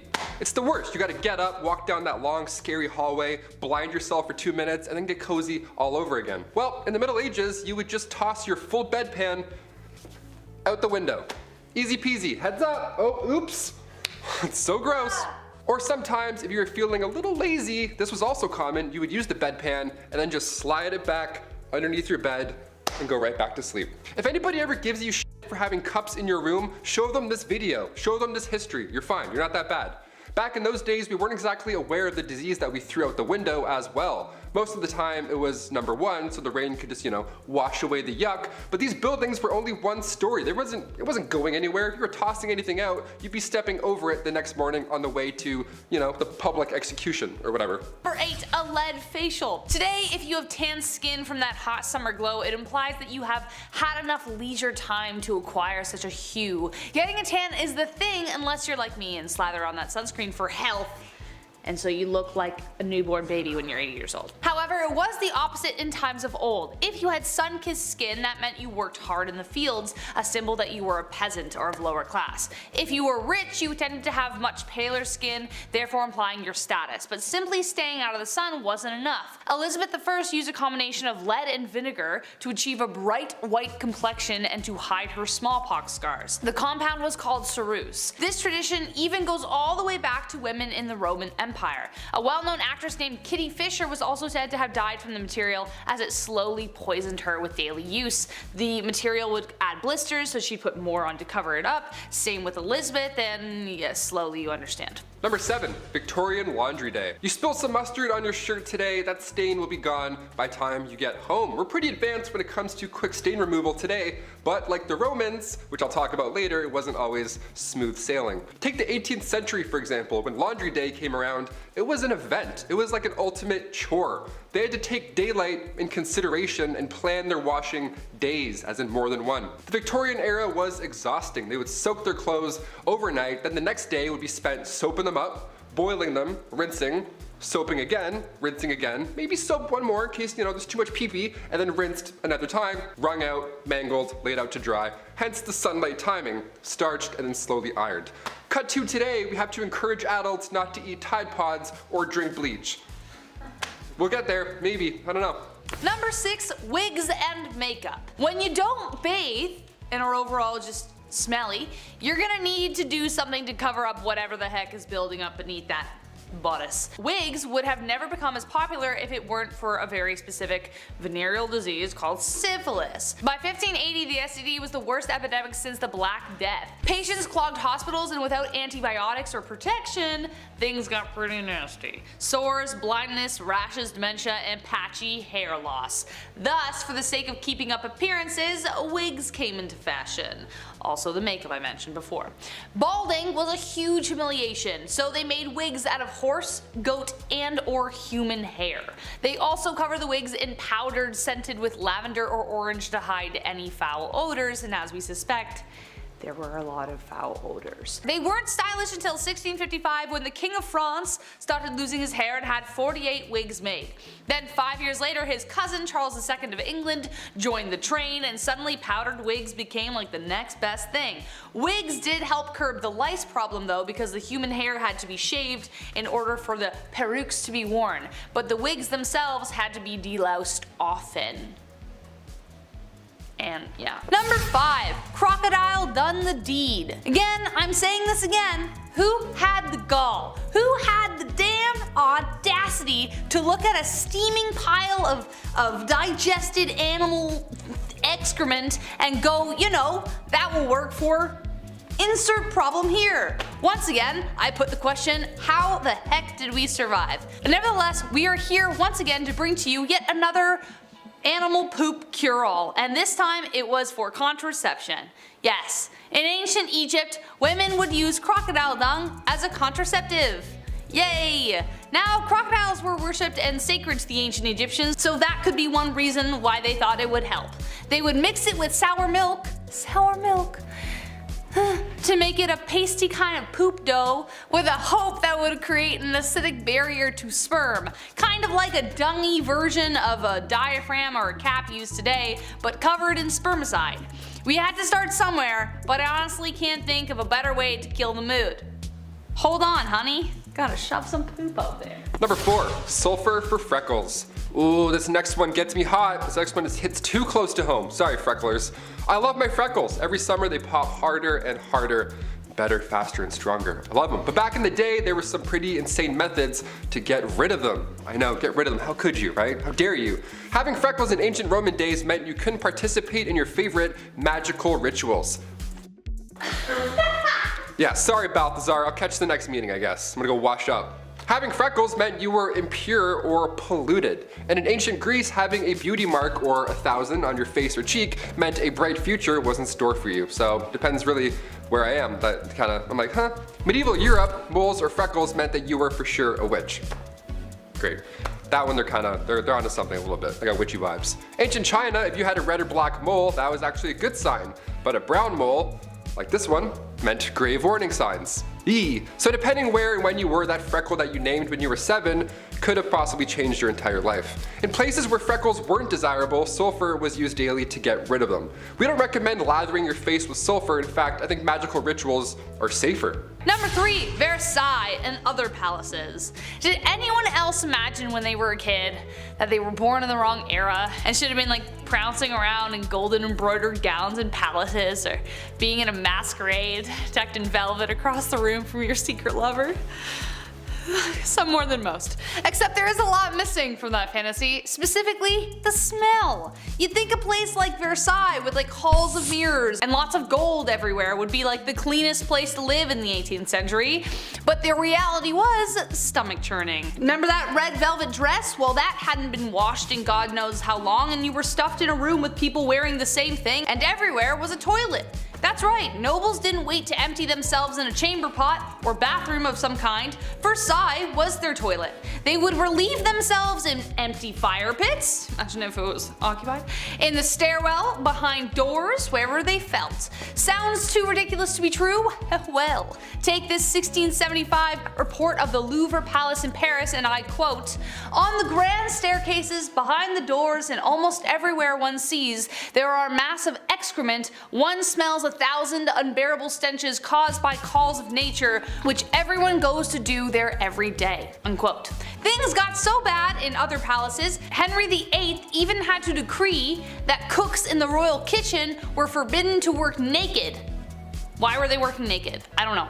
Or in garments of such vileness as they do. So as for my first point, I think I was born in precisely the right era. Number 2, finger food. You ever go to somebody's house for dinner and they have like 15 forks laying in front of you, just way too many utensils for no reason. That's why I like nachos, okay? It's not intimidating. Burgers aren't intimidating. You can just eat with your hands and get messy. It's easier.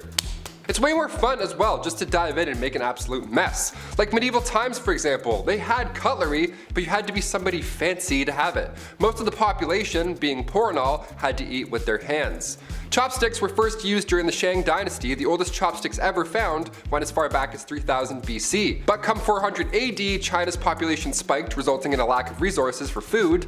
These stirring sticks now got a lot smaller to fit for their smaller portions, and that was the start of chopsticks. Fun fact, come the 16th century, the rich and fancy carried their own set of forks with them to their royal dinner. King Charles V of France had a vault with a few forks in it. He's like, hey, check this one out. Bing. That's how rare that kind of metalwork was back in medieval times. I bring plastic forks to work. Does that count for something? I have like 2 in my backpack, maybe 3. Number 1, and last but not least, a gong farmer. Adding to that fantasy I spoke about earlier, living in a castle with a glistening, sparkling moat. What moat could you want? Well, I'm sorry to say that moats often doubled as toilets. Very often when castles were built, the toilets would be built high up in the castle, hanging over the moat so that it would just drop right in there. But another way they would deal with their droppings was to build a toiletry over a cesspit, kind of like an outhouse, or kind of exactly like an outhouse. Except at one point the cesspit would fill up. Enter the hero of the hour. Today we have people with machines who do it. Somebody actually had to go in there and do it himself with their bare hands. Friends, remove your hats in honor of the gong farmer. Their job was to get on in there, shovel it out by hand, and ferry it to a spot where they could bury it. It was a dangerous job for a multitude of reasons, the top ones including the pits were often riddled with disease, and they were often quite deep. So as a result, they were paid very well for the time to sweeten the fact that no one would go near them, so they would be forever alone. But even then, lives were lost. One man by the name of Richard the Raker fell into one and drowned. What a way to go. Number 10, bugs. Bugs were such an issue because it was common in the medieval period, particularly in poorer households, to line the floors with straw. This was mainly to keep the damp away, however it also provided a warm home for bugs and insects. Sometimes nice smelling flowers or herbs were also added to the straw in order to improve the smell of the room, but unfortunately this did nothing to prevent these bugs from breeding and spreading infections through and through. These straw floors caused a lot of problems where they were located in rooms where food was eaten, and food dropped onto the floor was often not cleaned up. Although dogs may have cleaned up some of the droppings, the rest of the food was for rodents and bacteria. These bugs were not only made for the homes and the floors of houses, but also bedding. Even some people's own bodies and hair made perfect places for them to live. Many people who lived in the Middle Ages were infected with lice, if that doesn't gross you out. When Mary, Queen of Scots, returned to England from France, she was a little offended that the men were still wearing their hats at the dinner table. It was then pointed out to the young queen that this was not a sign of disrespect to her, but a necessity. The men kept their hats on in order to prevent not only their long hair from touching the food, but from the head lice from falling into their plates. That's so gross. Number 9, soaps. It's nasty. Number 9, soaps. Some of the wealthiest people in the medieval period may have had access to clean water, though the servants were also called water carriers as they would bring them in to these wealthy people. These were the people that would bring fresh water to the homes for individuals to bathe. If you were poor, as a majority of the people in the period were, you would also have to travel to the nearest river to collect clean water. Although we often stereotype them as incredibly dirty, they were actually very clean back in the day. Soap was actually invented in the ancient Babylonians as early as 2800 BC, and archaeologists have found remains of what they believe to be soap in clay cylinders found at historic sites. Some of these containers had inscriptions like fats boiled in ashes, which was actually a common way of making soap. Egyptians were also said to have bathed regularly, as noted in ancient papyruses found by archaeologists, and this was a medical text produced around 1500 BC, which contained details on how to combine animal and vegetable oils with salt to make soap. This soap was not only used for washing, but also treating skin conditions. The Romans, like the Greeks, also understood that dirt was causing diseases, and they were famous for building aqueducts to supply their towns with clean water. They also built public baths as well as cold and hot rooms.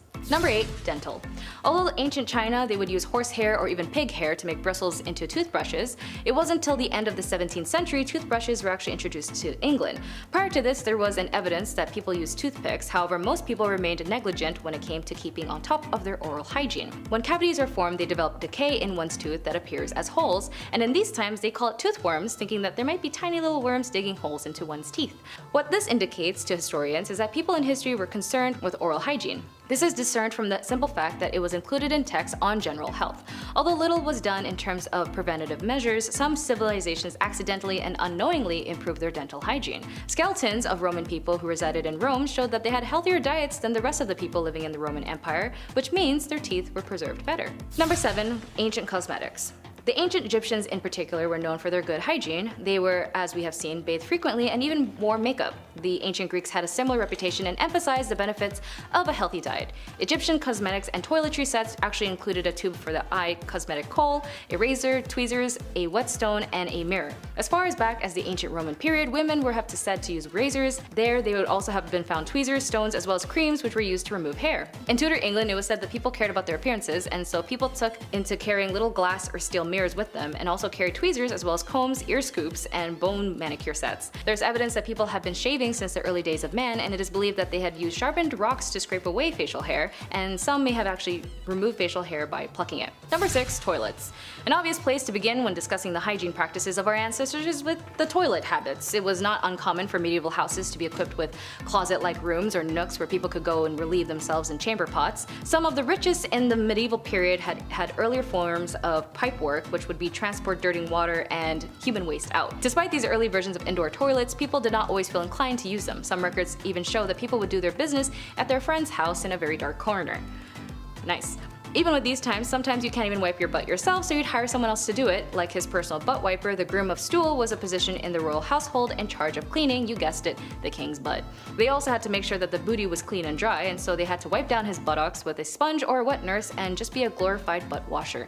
They were also responsible for helping him urinate and defecate by providing a wash basin, or for them to just use a regular old pot. Number 5, eyebrows.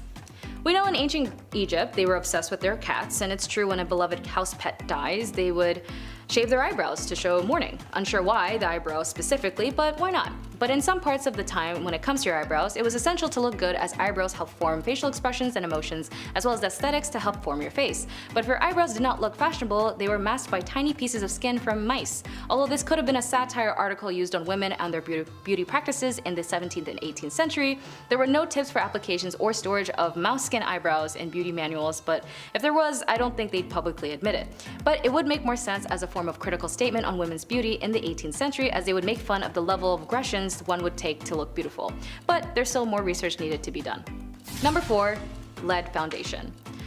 It wasn't a surprise when it comes to cosmetics. As a whole, it would take some time before we figured out the right and safe way to ensure beauty doesn't have any long-lasting physical effects. But back in the day, they wanted to experiment and use whatever they could to reduce the blemishes that come with hormones and age. Queen Elizabeth I caked on thick makeup to the extent that it would almost look clown-like in order to hide her smallpox scars.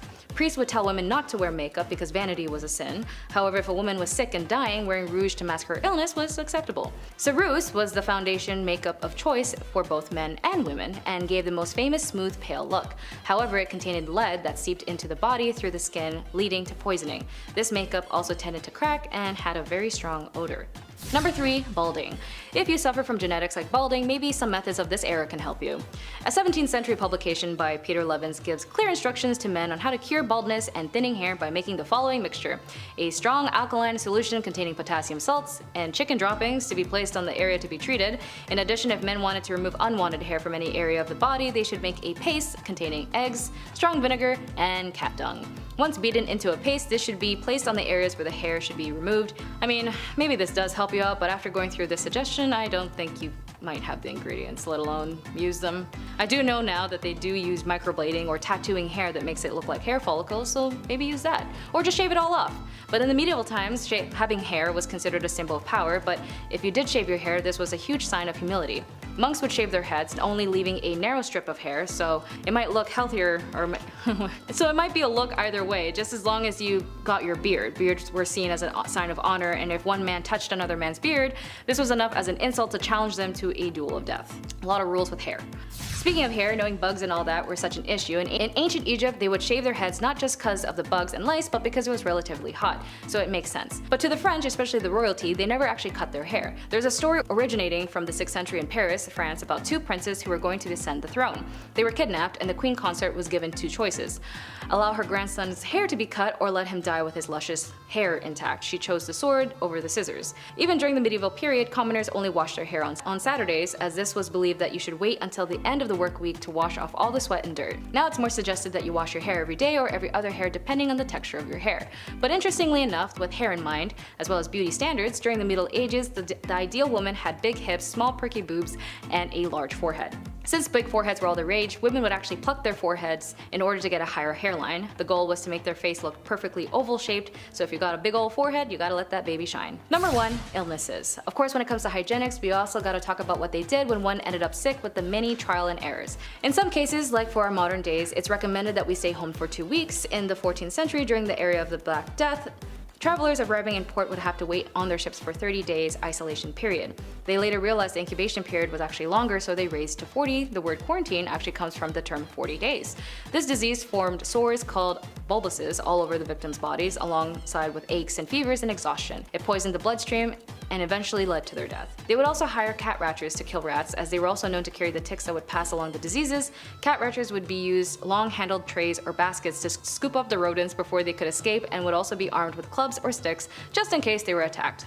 They would also kill the rats by bashing and stomping on their heads and then collect them into a sack. Kicking off our list at number 10, seam squirrels. I love squirrels. Being Canadian, we see quite a bit of them. They're a little too friendly for me at times, but they're great. During the Old West era, seam squirrels were, well, not what you think. Personal hygiene was not a priority for many people back then, obviously, and lice infestations were unfortunately quite common. Now, the type of lice that affected people during this time was commonly known as body lice, which is pretty horrible. That could be found in the seams of clothing, hence the term seam squirrels. Yeah, not actually a squirrel at all, it's just body lice. Gotcha. Body lice, of course, was a major problem during the Old West era, and they were responsible for the spread of diseases like typhus, trench fever, and relapsing fever. Relapsing fever? I haven't even heard of that one. That's terrible. These diseases were often fatal because, you know, ye Old West, and many people in the Old West succumbed to them. To combat the spread of lice and the, you know, one of many diseases that they carried, people in the Old West often resorted to extreme measures, such as burning their clothing or even shaving their heads completely. That's why you see old cowboys and they look like they're stressed. They have no hair,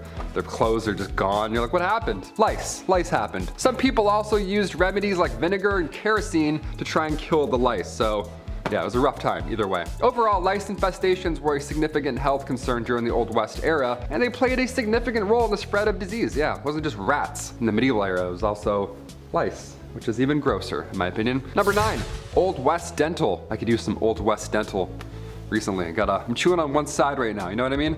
In the Old West, dental hygiene was not a priority for everyone. They couldn't afford it. And also, dental care was often very sparse. You couldn't really find it anywhere for that matter. People generally didn't have access to modern dental tools or products, and many did not have regular access to any dentists at any point in their life, which is a sad but real fact. That would suck. I'm terrified. However, there were some basic dental hygiene practices that people in the Old West may have followed to keep their teeth, you know, somewhat in their heads, you know, keep their gums not rotten. Didn't do much, but did something. There were toothbrushes. Not many, but you know, wasn't as good as Oral-B. There's some stuff. More often than not, you'd have to use twigs or chew on mint, that kind of natural survivor stuff. Some people may have also used a cloth or a rag to rub their teeth clean. Yeah, don't forget your tooth cloth before you go on vacation, I guess. Gotta and then put it back in your pocket. Your old woody teeth, gotta rub those. Access to professional dental care was limited in the Old West. Some towns, some had dentists, but all they did back then was just pull out the problem. They didn't give you a crown. They're like, which one hurts? All right, get out of here. All without anesthesia, so that's a great time. You're gonna remember all of it. Other options included a community toothbrush, which is hilarious to think about and also so sad. Yeah, some public establishments had a public toothbrush. Can you imagine? Go out, have a little brush, check your teeth. All right, cool. I'm gonna go back to the bar. I'm gonna be sick. I'm gonna actually throw up right now. Number 8, no spitting. Spitting was a common habit back in the Old West. You see it in movies and parodies. They're always spitting on the ground and stuff. Well, it's because it's real. It's a real fact right there. It wasn't officially outlawed. However, many towns and cities did prohibit spitting on sidewalks and inside of public buildings because, yeah, please don't do that. Thank you so much, sir. This was largely due to concerns about hygiene and, of course, like I said earlier, the spread of disease. In addition, spitting was considered rude and uncivilized behavior. Yeah, of course, and many people were offended by it. Middle of conversation, guy just spits in between your feet. I'm like, wait, don't do that. Please don't do that ever again. Some businesses even had signs asking customers to not spit on the floor. Can you imagine what kind of shithole you're in? You have to ask people not to do that. There was also social norms in place that discouraged spitting in certain situations. For example, it was considered impolite to spit in the presence of a woman or in formal settings, which, yeah, I agree, still do that today. That's great. Despite these efforts to discourage spitting, it remained a common practice among cowboys, miners, and other workers in ye Old West. They're like, yeah, I have shit in my mouth. I don't know, we don't have water. I'm gonna spit. Sorry. Number 7, communal towels. Ugh, this one's so rough. It's exactly what you think it is. It was a ride. Today we have paper towels that you pump like 13 times just to get a little sheet. Or sometimes, if you're lucky, that Dyson air drying thing where you just dip your hands in for like 13 seconds and then it's done. You're like, oh, the future is here. That's always fun, that one. Back in the Old West, communal towels were often used in public restrooms and other shared spaces. Yeah, just one towel for all. Just to dap off everything that's wet or damp back then. Ew. These towels were usually made of cloth and hung on a rack for multiple people to use just in public, like it's your bathroom.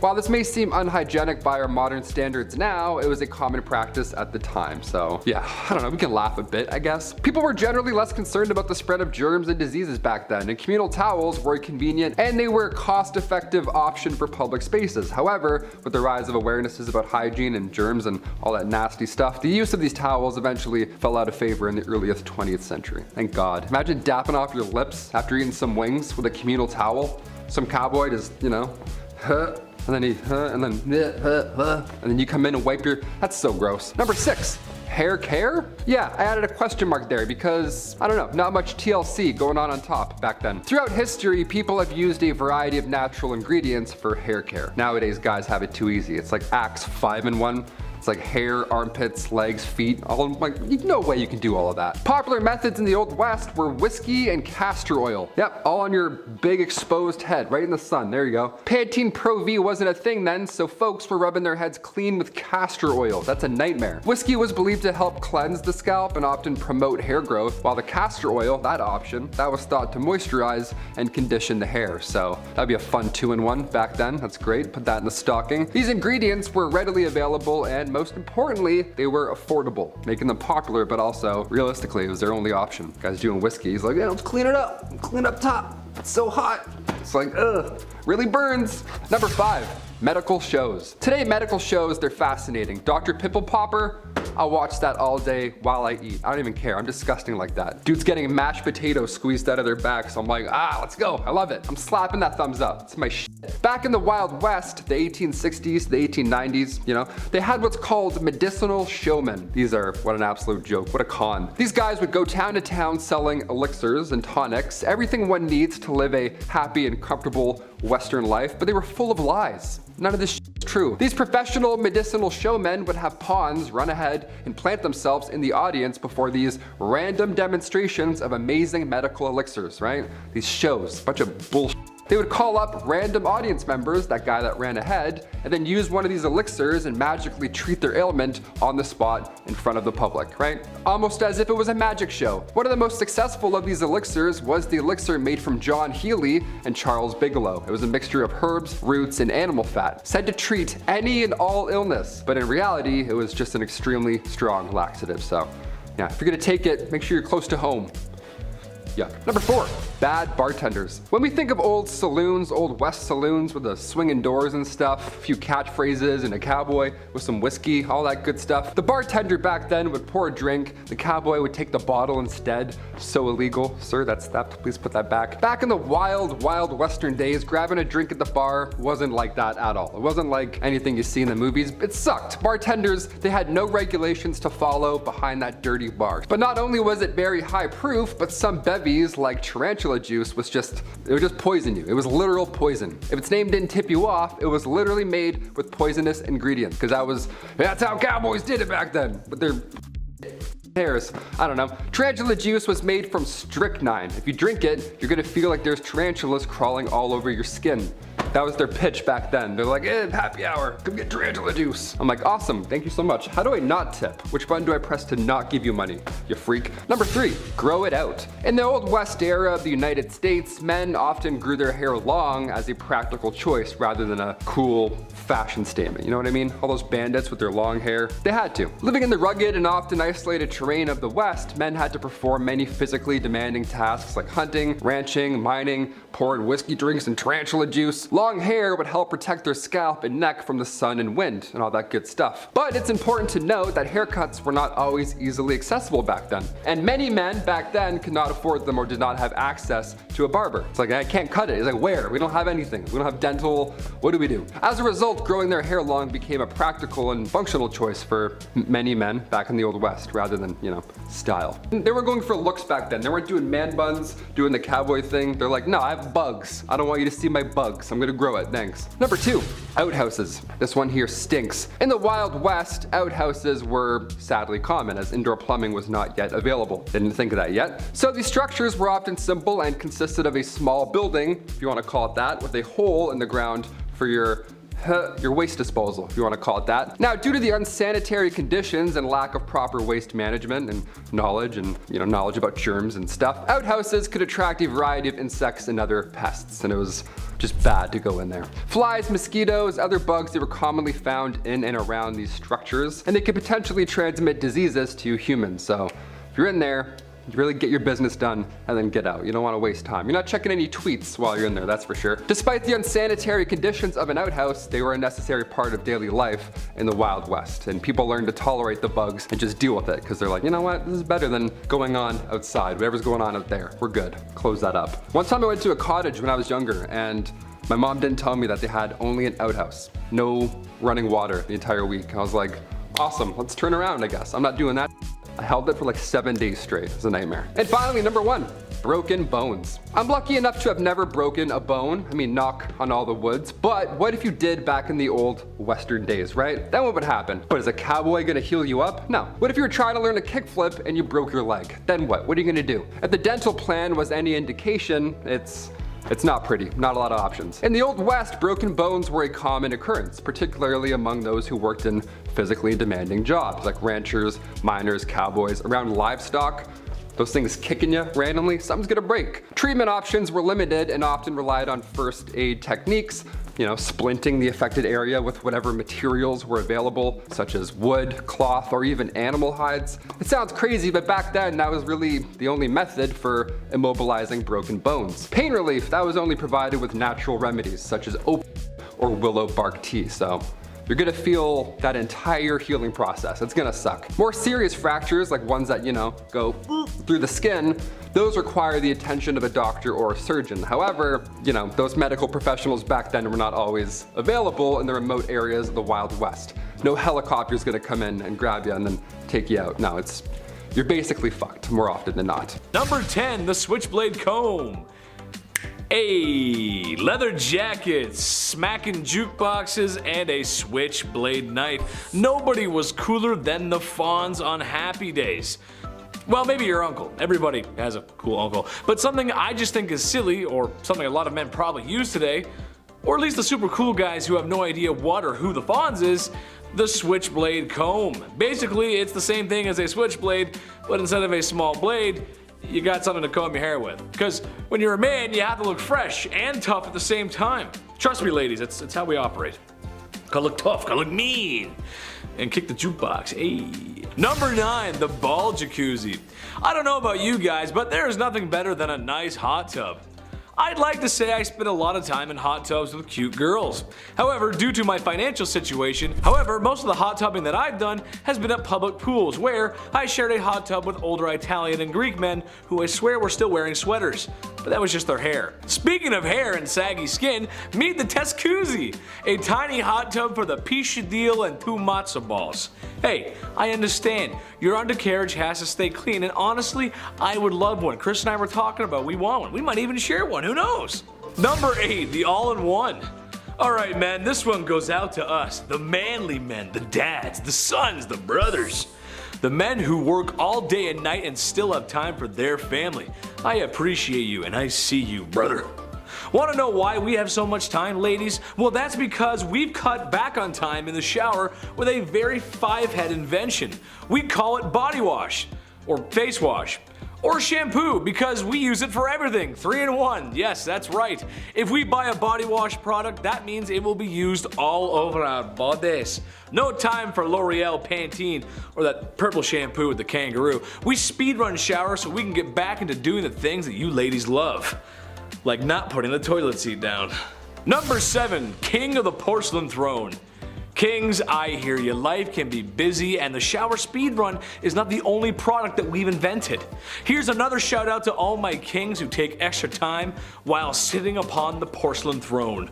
I salute you. Yes, that's right. Besides doing the hygienic process of evacuating one's bowels, we take a mental health break in the bathroom. A time to check in, relax, take inventory, and take a breath of some not so fresh air, especially if you ate Taco Bell the night before. Is it strange to sit there in that situation? Perhaps, but like any other guru, we need a space to feel our spirituality.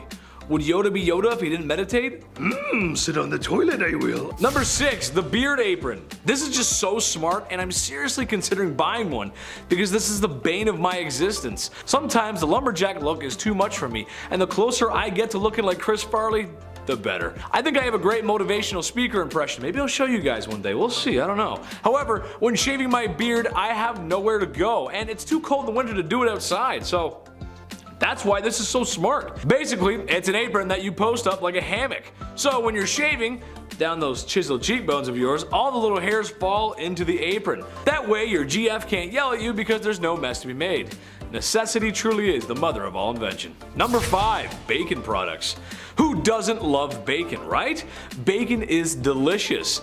Bacon is a delicious meat that can be enjoyed for breakfast, lunch, or dinner. Personally, there was nothing like waking up on a Saturday morning as a kid to play some GameCube and eat bacon and eggs, my favorite. I was a tubby kid and I was easy to impress. However, while bacon may not be the king of the breakfast table, it is the bootleg flavor of fragrance and the non-food market.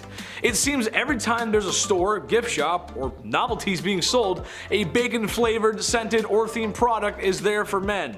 And it's not far behind. Because yes, we are tough and rugged, and we eat meat because we're cowboys. So that also means we want breath mints that are artificially bacon flavored, right? No, we don't. They taste horrible. It's awful. No one wants that. Nobody wants that. Number 4, bath bomb. Call it genius marketing, crazy society, or people wasting money, but a lot of hygiene beauty products that women purchase, men do too. They just gotta repackage it and inject it with 300 cc's of testosterone because men. Take the hand grenade bath bomb for instance. Taking bath bomb to a whole other level. Yes, the one I saw while researching was very colorful and it looked like it had a fruity scent, but it was shaped like a hand grenade from the Second World War. No way an adult man would fall for that, right? Pfft, no! Chris, you see my rubber ducky? Number 3, the man bun. Honestly, I don't mind this trend. I actually think it looks good. Certainly better than the mullets of the 90s. There's no way you can tell me mullets look better than man buns. You just can't. The man buns are actually somewhat organized. Especially if dudes grow them out and maintain them. However, what is strange to me is the man bun add-on. Yeah, it's like a man bun extension. You just like a clip-on. Basically, look like the guy who plays Wonderwall at every party for the low price of $19.99. I can't be dissing too much though, because I wore a clip-on tie till the 9th grade. But the girls thought I was cute? I think so. Number 2, gendered products. Another broad stroke here, but when things get placed into categories, there's always 2 colors that get used. Pink for girls, blue for boys. While I'm not sure whether colors are actually masculine or feminine themselves, it has been hardwired into most of us, that's just how it goes. Anything plastered in blue or male-like imagery, it's what's meant for men. I, however, as a kid had an absolute 5-head play. To protect my valuables from thieves and villains in the night, I always chose something that was girl-themed, pink, or something a boy wouldn't pick, as I thought if presented with my stolen items, I could always identify them since only a boy would choose girly stuff. From my Nintendo DS to my notebooks and honestly everything in between. Hot pink was in and Chetty made it work. I thought the plan was foolproof. I never really thought though what would happen if a girl took my stuff though. I didn't really think that wouldn't work for that, would it? No, it wouldn't. Number 1, wine in a can. This one is just so silly to me, and for any wine connoisseurs out there, take this with a grain of salt. I'm no sommelier, but I enjoyed the odd glass of wine, even if it comes from a box. I always thought the wine glass was elegant, higher class, but that doesn't mean you have to be higher class to drink it, or be less masculine. Well, now there's wine in a can for men, because we can't have flimsy glasses. We'll break those glasses because we're so strong. Oh yeah. I just can't imagine wine in a can tasting good. It has to be worse than wine in a box, right? Number 10, wash your hands. No, seriously, go wash your hands right now. When was the last time you washed those filthy mitts?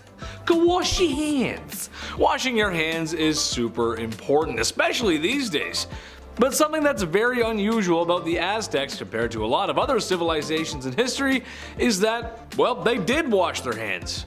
Oh, and you have no idea how happy that makes me. No more shall I have to think about people shaking hands after using the bathroom with no toilet paper.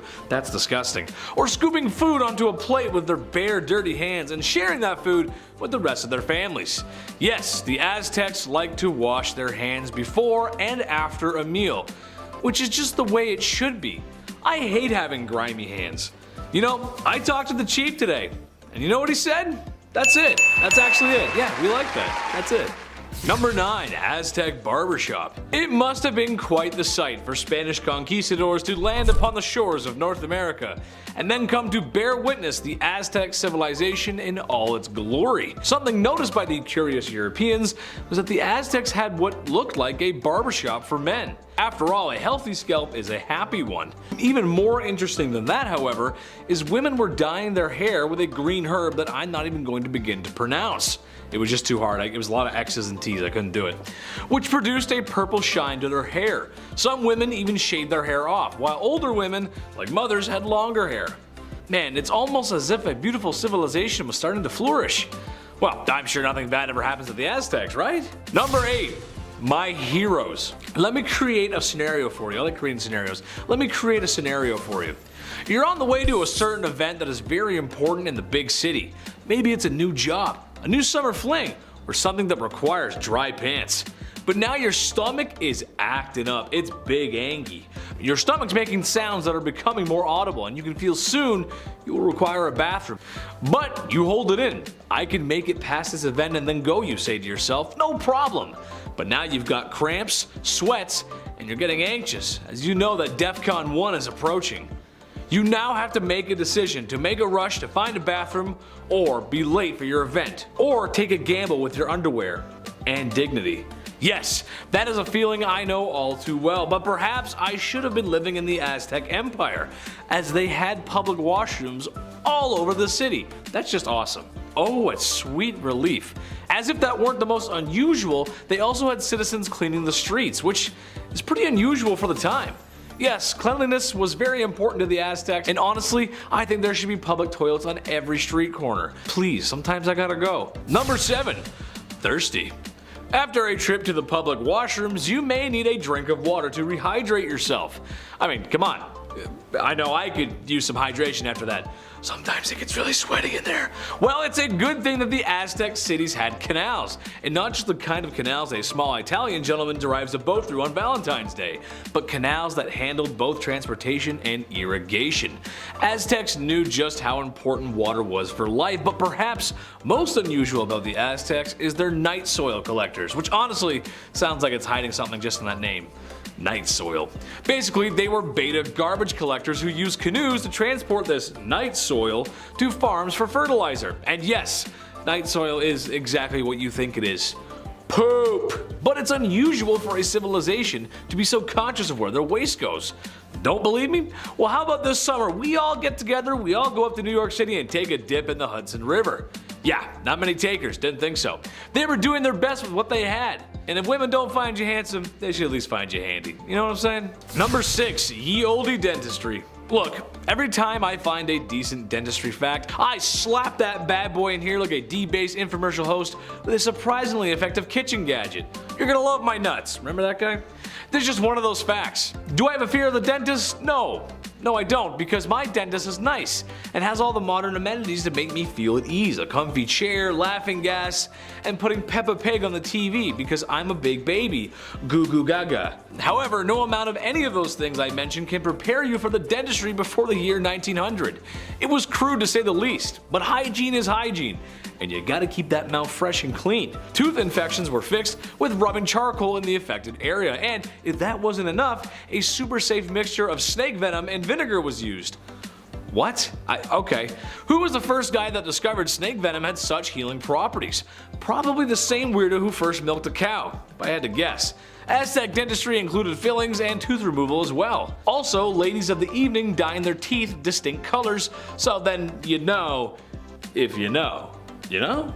Look at my red teeth, boys. Number 5, steam baths. Now looking back and learning that the Aztecs had public washrooms everywhere and had access to steam baths because of their irrigation is fantastic. I mean, come on, just think about it. You could relax after a long day in your own steam bath that's made by natural running water. It sounds like doing yoga there would make me feel more in touch with my inner chakras, and my mood crystals would glow just a little bit brighter.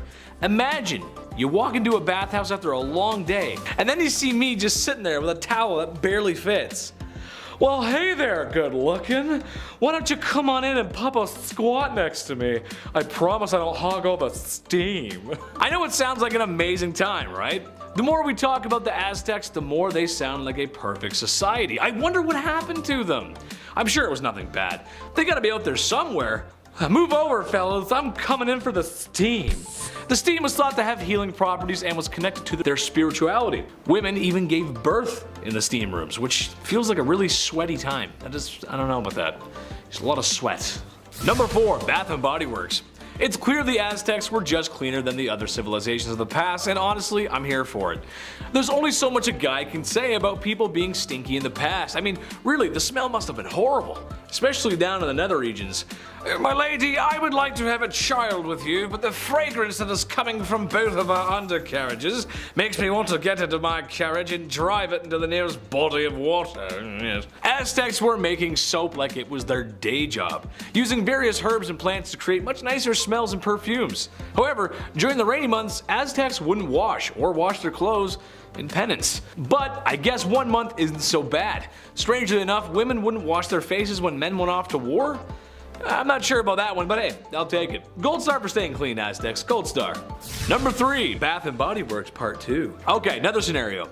You're in the 6th grade. You're sitting at a desk and listening to Mrs. Smith, and she's going over what today's art assignment is. As you begin to reach for your favorite shade of red crayon, an odor hits your nose. It's unlike anything you've ever smelled before. And it's coming from your armpit. Puberty-induced body odor. Not to worry, your buddy has a can of the finest spray deodorant there is. He hands you a black can that says Axe. You are now one of them, and you start showing up to school dances with a seafoam pink button-up shirt with the collar popped, and a Justin Bieber haircut with the hat on backwards. Yeah, that's right. All while drenched in a can of Axe's finest. Shark tooth necklace shows every girl in the room that you're a tough guy. God, those guys are the worst. Okay, no, the Aztecs didn't go that far, but they were aware of the horrors of the classroom BO and recommended a special bath prepared with lovely smelling aromas, which makes sense. Good smells go in, bad smells from your bum, they go out. However, there's 2 ingredients that make me question things. Apparently, no odor-killing bath is complete without a fresh bone from a dog and a human.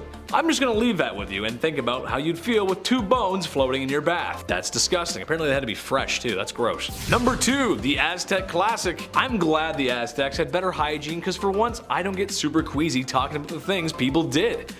However, it wouldn't be a video about Aztecs if I didn't talk about their favorite pastime.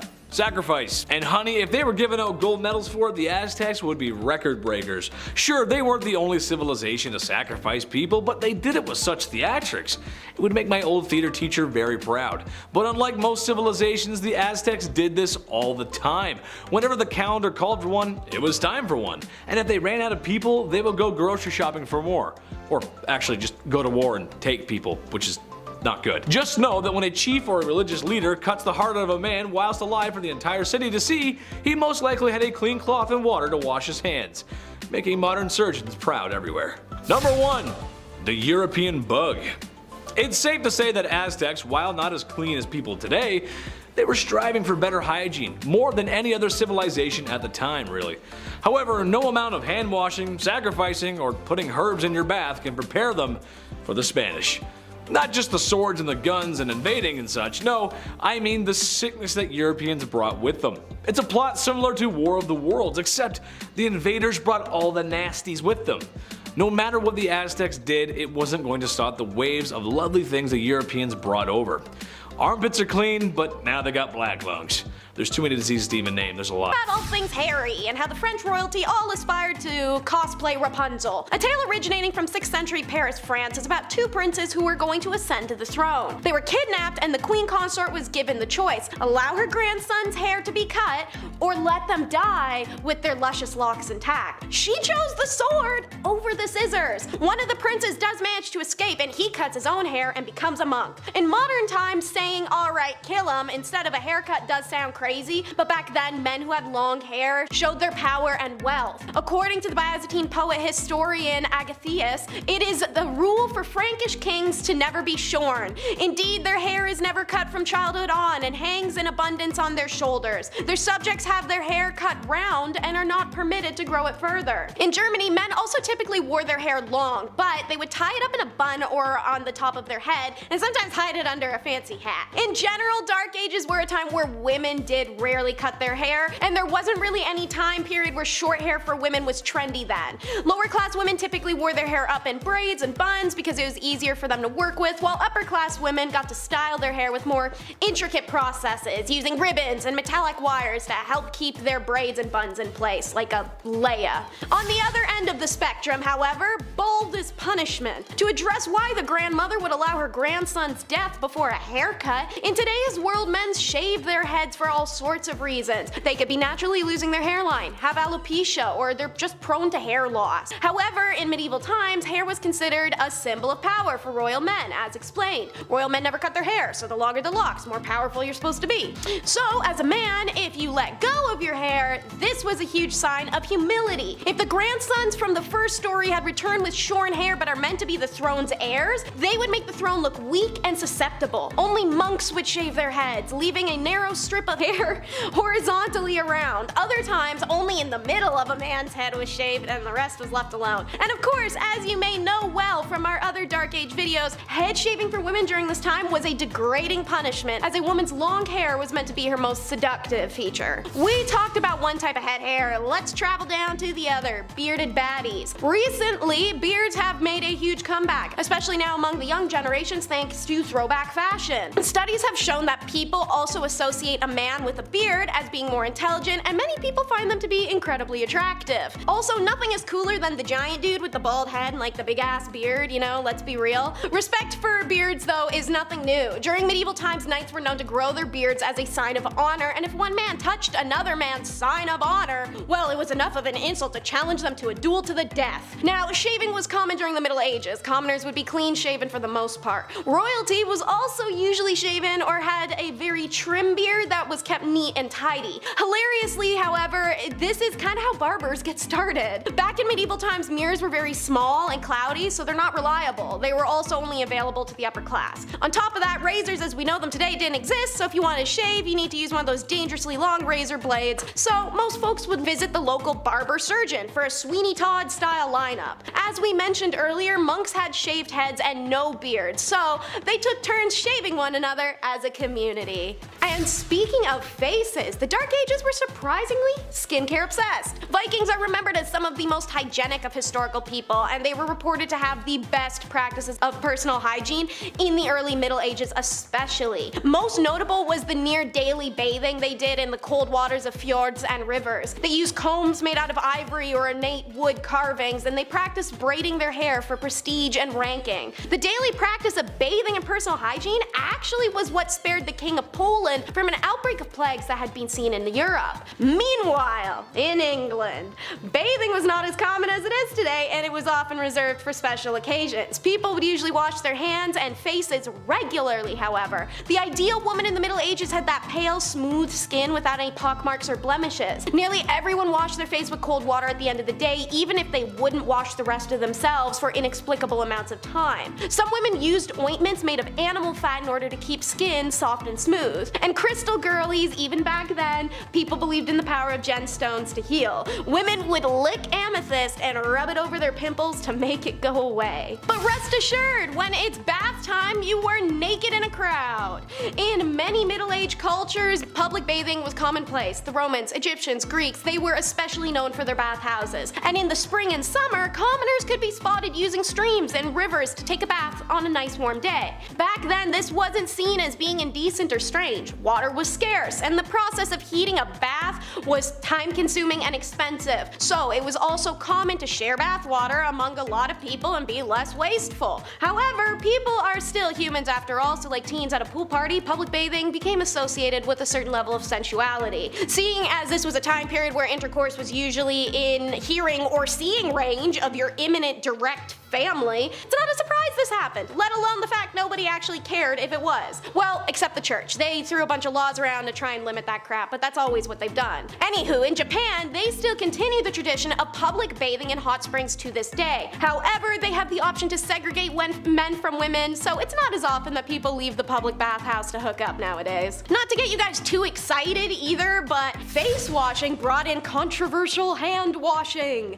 Contrary to popular belief, some groups of the medieval people actually wash their hands multiple times a day. Jewish people in particular made sure to wash their hands before eating, and Christians adopted the same practice. But even unreligious peoples would sometimes wash their hands after eating, since a lot of people didn't own utensils, and wiping your hands on fabric ain't always gonna do it. Case in point, honey garlic wings. In upper class families, guests specifically were always requested to wash their hands by pouring water out of a pitcher called an aqua manile, which was poured over a basin. These aqua maniles were often in the shape of lions or people or mythical creatures. However, no one was washing to the extent of using soap for 20 seconds. The water in these small pitchers needed to be shared among a large group of people, so people in the Middle Ages simply splashed water on their hands before drying and poured the dirty water right back in to wash someone else's fingers later. But you'd think that soap would be involved, especially because endless people essentially had a dark age Etsy store. Today, soap is made out of essentially the same products every time. Back in the Middle Ages though, people used a lot of different substances in a cauldron like witches making a potion just trying to produce some semblance of soapy stuff that don't smell bad.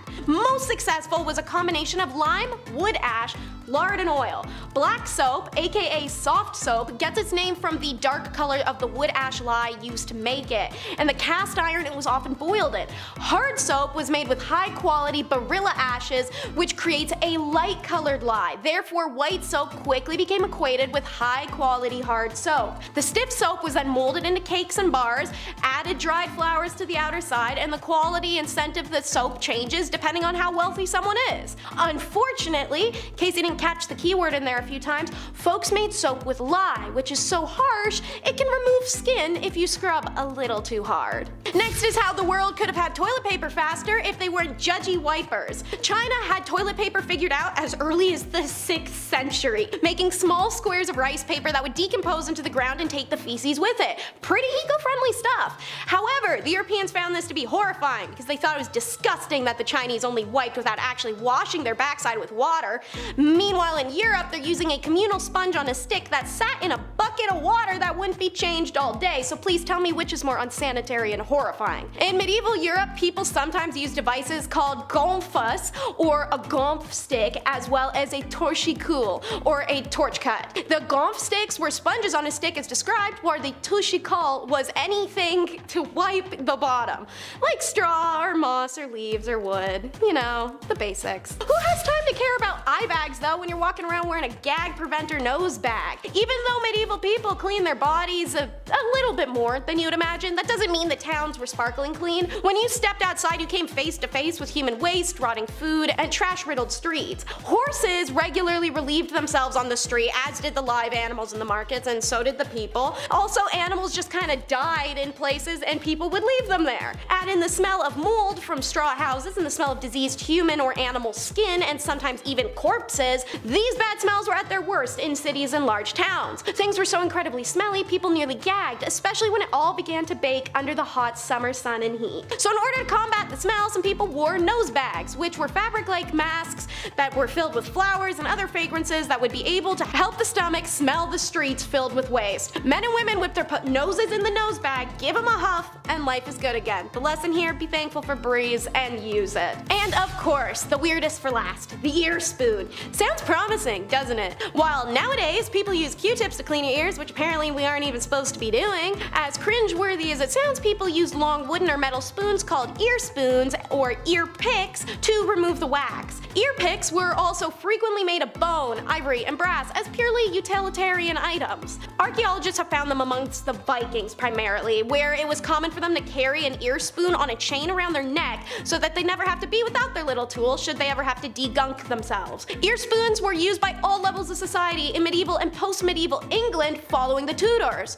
The 17th century English knew about plaque, which they called scale, and they were encouraged by their doctors to scrape their teeth frequently. So these little doodads expanded to include that purpose. And how could I not mention that while a tailor normally would use beeswax to coat thread and make it stronger and easier to use, with no bees available, earwax would do. As gross as it may seem to us today, earwax was worth saving and selling. And coming in at number 10, baths. From bath bombs to jacuzzis, when did people exactly start warming up that cold river water to sit in for some R&R? Well, apparently the Romans were the first to think about warming her up. I don't really know if they had it in mind that warm water works better and faster to clean and rid of microparticles and had more of a oh mentality, but one way or another they did it. Were they really ahead of their time though? The first bathhouses have been discovered in Rome approximately being built somewhere in the 2nd century BC. The first of its kind, from a river of cold water to the abundance of over 500 steaming prominent bathhouses. You could pamper yourself head to toe for a small price, small enough so that even the poorest could bathe. That's a lot of small business owners. Hottest water in town, step right up, step right up. The Romans came up with an idea to build a spa house thing which could be flooded and heated by the floor beneath it. With a giant fireplace inside the spa, it was lit by hand and blown through the vents under the floor. Damn, they were smart, huh? Hot and steamy and good for the body. and clean. Well, cleaner. The bathhouse was a technology of its own, and it seemed like humanity was headed in the right direction. No, they were not. Number 9. Wiping. Do as the Romans did. It's thought that these people thought of literally everything before us. Oh yeah? How about pogo sticks? Think of that? Huh? Pogo-initis? No, you didn't. Look that up, did they? Over the years I've had some pretty jobs, but nothing as shitty as this one. Literally. Sire, would you like fronteth to backeth or backeth to fronteth today, sire? That's right, there was a job for that. People had to have had started wiping at some point, right? But who exactly and when? The groom of the stool. Chief gentlewoman of the privy chamber. Call it whatever you like, we know what they did. So what exactly did they wipe with? Well, usually hay, sticks, fur, or even seashells. Every single one of those sounds itchy and terrible. I know what Charmin can do sometimes, and I can't imagine what a piece of oak could have done back then. Was there splinter taker-outers as well? I can't help but feel, although how painful and stinky it was, I'm sure there was at least one shared laugh, a little quality time spent with some royalty to say the least. Although this career is speculated, both King Charles I and King James I had them, so unless they decided they wanted to do that after them, someone must have continued doing it. I hope for a pretty penny at least. Those waste management dudes have pretty good benefits. Filing your taxes looking for a job description? Yes, here it is, wiper. Number 8, urine. Okay, is this just gonna be disgusting the entire time? Well, the answer is yes. History's pretty disgusting. Okay, this one is weird because right when we think we figured it all out, something jarring happens, like a jar of piss, and all the health benefits it had throughout history. I'm sorry, what? Well, at least they thought it did. In ancient Rome, not only was this liquid gold sold for, well, gold, it was often traded as a prominent good, sold for its multitude of healing purposes. You see, people have been using urine for thousands of years. That's right, this destructive, toxic bodily fluid could be repurposed, salvaged into many different topicals and treatments. From hair loss to your daily skincare routine, it was not only great for staining and softening leather made for shoes and clothes, it was a natural teeth whitener and antiseptic. That's right, from ancient Rome to as late as the 20th century, people have been tinkering and tailoring with their pee. Egyptians did it, Greeks did it. Urine is the body's natural antiseptic and was soon turning septic. Like the science behind this alone is what your buddy tells you, you know what I mean? Oh, rolled ankle? Yeah, just piss on it. Got ghosts? Just pee on it. The ailment for all your needs. Disgusting. Number 7, teeth. Invented in 1488 by Sir Robert Tooth. Okay, I'm joking, no. Teeth were never officially invented, but what we did for them and how we cared for them had people scratching their heads for the last millennia. We've all had a toothache at some point in our lives, so they must have had them back then. In fact, oral hygiene was utterly disgusting. I didn't brush my teeth after my coffee and I can already feel it. Ew. People's teeth were so bad throughout history that dentists were actually training and teaching each other what to do about the huge toothworm problem. That's right. Imagine worms growing inside your teeth. Well, due to the swelling and pressure, people thought there were actual bugs or evil spirits living within their sore tooth, serving them extreme pain. Nope, just an infection. You need a root canal. Oh, and actual worms and bugs living in the tooth. Yeah, you see this gray area right here? That's a ladybug, right? It's medieval England and things were pretty medieval. Right down to the surgery, and if you had an impacted wisdom tooth, well, that wasn't covered. England, 400 AD. People started this new trend of oral hygiene cleaning, but it wasn't spin brushes and floss, no, more like mint and vinegar. And prayer. Just kind of swoosh it all around in your mouth and wipe your teeth with your shirt and call it another year. If you were lucky enough to rinse your mouth out at the time, then you could have saved yourself a visit to the medieval dentist chair. Well, actually just a slab of rock you sit up against and have a friend who's good at ripping. And there you go, buddy. Hey, wake up. The infection alone from the dirty tools going into your mouth is making me itchy. I feel like my breath stinks more now after I've read this topic. Anybody have any gum? Number 6, toilet paper. Finally, something we recognize. Invented originally in China in 851 from the Tang dynasty, these soft fabric sheets were designed for, well, you know what it was designed for, but yes, mostly the emperor's bathroom breaks and soon caught on for the Commonwealth as well. The higher the class, the softer and more luxurious the material. From leather to silk, butts were seeing a kinder, gentler side of hygiene. 2-ply bark versus 4-ply silk. The use of toilet paper throughout Europe is a messy one. Again, wipers and hay and stuff like that.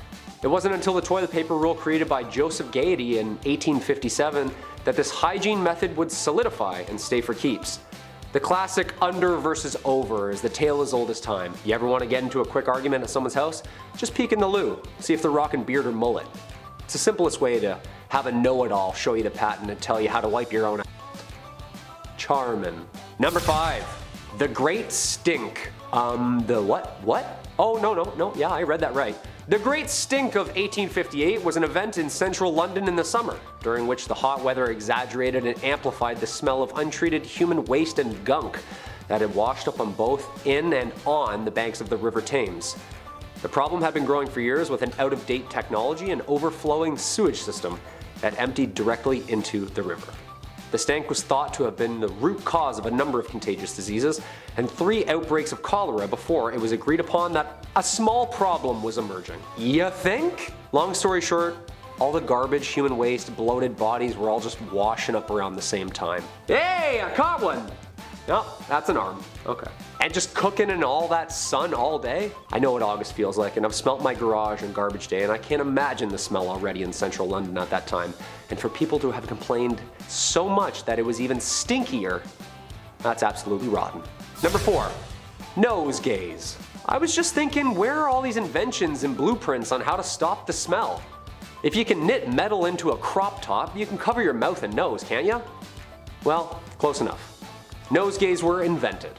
Basically just big nose plugs one would wear day to day to drown out the smell of absolute filth. Just plug it up and ignore it was their mentality. A makeshift wad of bunched up herbs and flowers shoved up your nose, blocking the nasal cavity from the stank that followed. Just see number 5. A potpourri for each nostril. Would this make things worse, ignoring the smell? Wouldn't that make it even harder to find out where it's coming from? Nope, just band-aid it. It's gonna disappear on its own. We're humans, we're designed to smell stuff for our own survival. The smell is like what lets us know not to go down there. Oh, no. Like, wouldn't everything just smell like roses at that point? These people were trying to avoid the stinky streets because that actually meant that's where the infection and disease was actually hanging out. The blind leading the blind.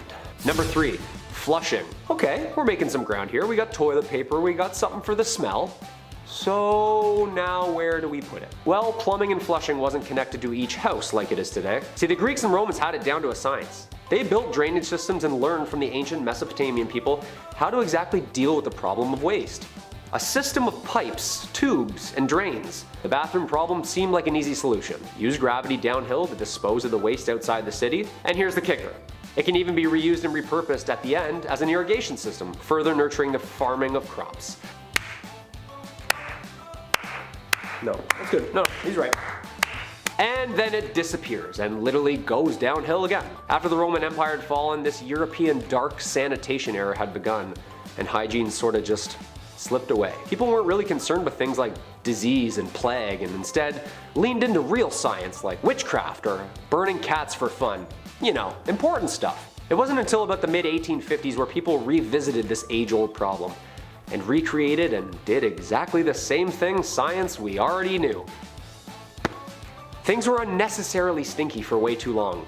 It wasn't until the British colonies started tinkering in Boston around the 1700s that proper piping and toiletry transport was eventually built and cataloged. Thus was born the first sanitation system, again. And we still see it today, thank God. Number 2, disinfectants. How did people exactly know if something was clean or not? They couldn't have just seen the particles back then. Let's hear a chamber pot. Smells clean. People were plugging their noses so they couldn't even smell anything. They couldn't smell if it was clean or not. There certainly wasn't a demand for a fresh lemon scent that we're all used to. This was the birth of some basic antiseptic. Chemists were mixing and matching chemicals, and a new form of cleaning agent was introduced in the 1890s by German chemist science Gustav Ruppenstrock, in hopes to rid the country of the overflowing cholera epidemic and seize the spread of germs and the disease. By mixing benzalkonium and hydrogen peroxide, you were left with a chemical compound that would destroy and clean infections on medical patients. Light bulb. Thus leaning towards the direction of an all-purpose surface cleaner, killing bacteria and ridding the area of harmful toxins. And drumroll please, Lysol was created. That's right, the same Lysol we use today. This was a push in the right way for humanity. An easy to use liquid cleaner that would aid disinfecting everything in its way. I've seen the bottle and the Wemyss labels. Must have been even stronger back then too. Hope no one spilled it on themselves in testing. Ooh, ouch, that is a class 1 chemical burn. You're just gonna want to pee on that for 12 to 13 days. And number 1, soap. Finally, the end of all our ailments. Soap. The answer. Well, not really. See, it's been around since the Romans, because they literally did everything before us, and stop bragging, we get it. Made out of animal fats, ash, and mostly lye, these makeshift balls of soap were invented years ago. And then forgotten, and then invented again, and then forgotten again. Cleanliness was loose, remember, and it was almost uncool to believe in science, and it wasn't really until the mass production of this chemical detergent that it really stuck. Soap was predominantly sold, produced, and commercialized in the late 1800s. By this time, scientists were fiddling around with things like Lysol and more chemical compounds, sparking its way to the study of germs. A vital step towards large-scale soap production, and it actually started in 1791. When a French chemist Nicolas Leblanc patented a system for making soda ash from salt, at which point added with animal fat, and there you have it. The slippery bar we're all used to today. The discovery made soap making one of America's fastest growing industries in 1850, and it seemed from then on in it was only up. It's crazy to think that someone at this time, even after soap was invented, were still spit-shining surgical instruments to be clean.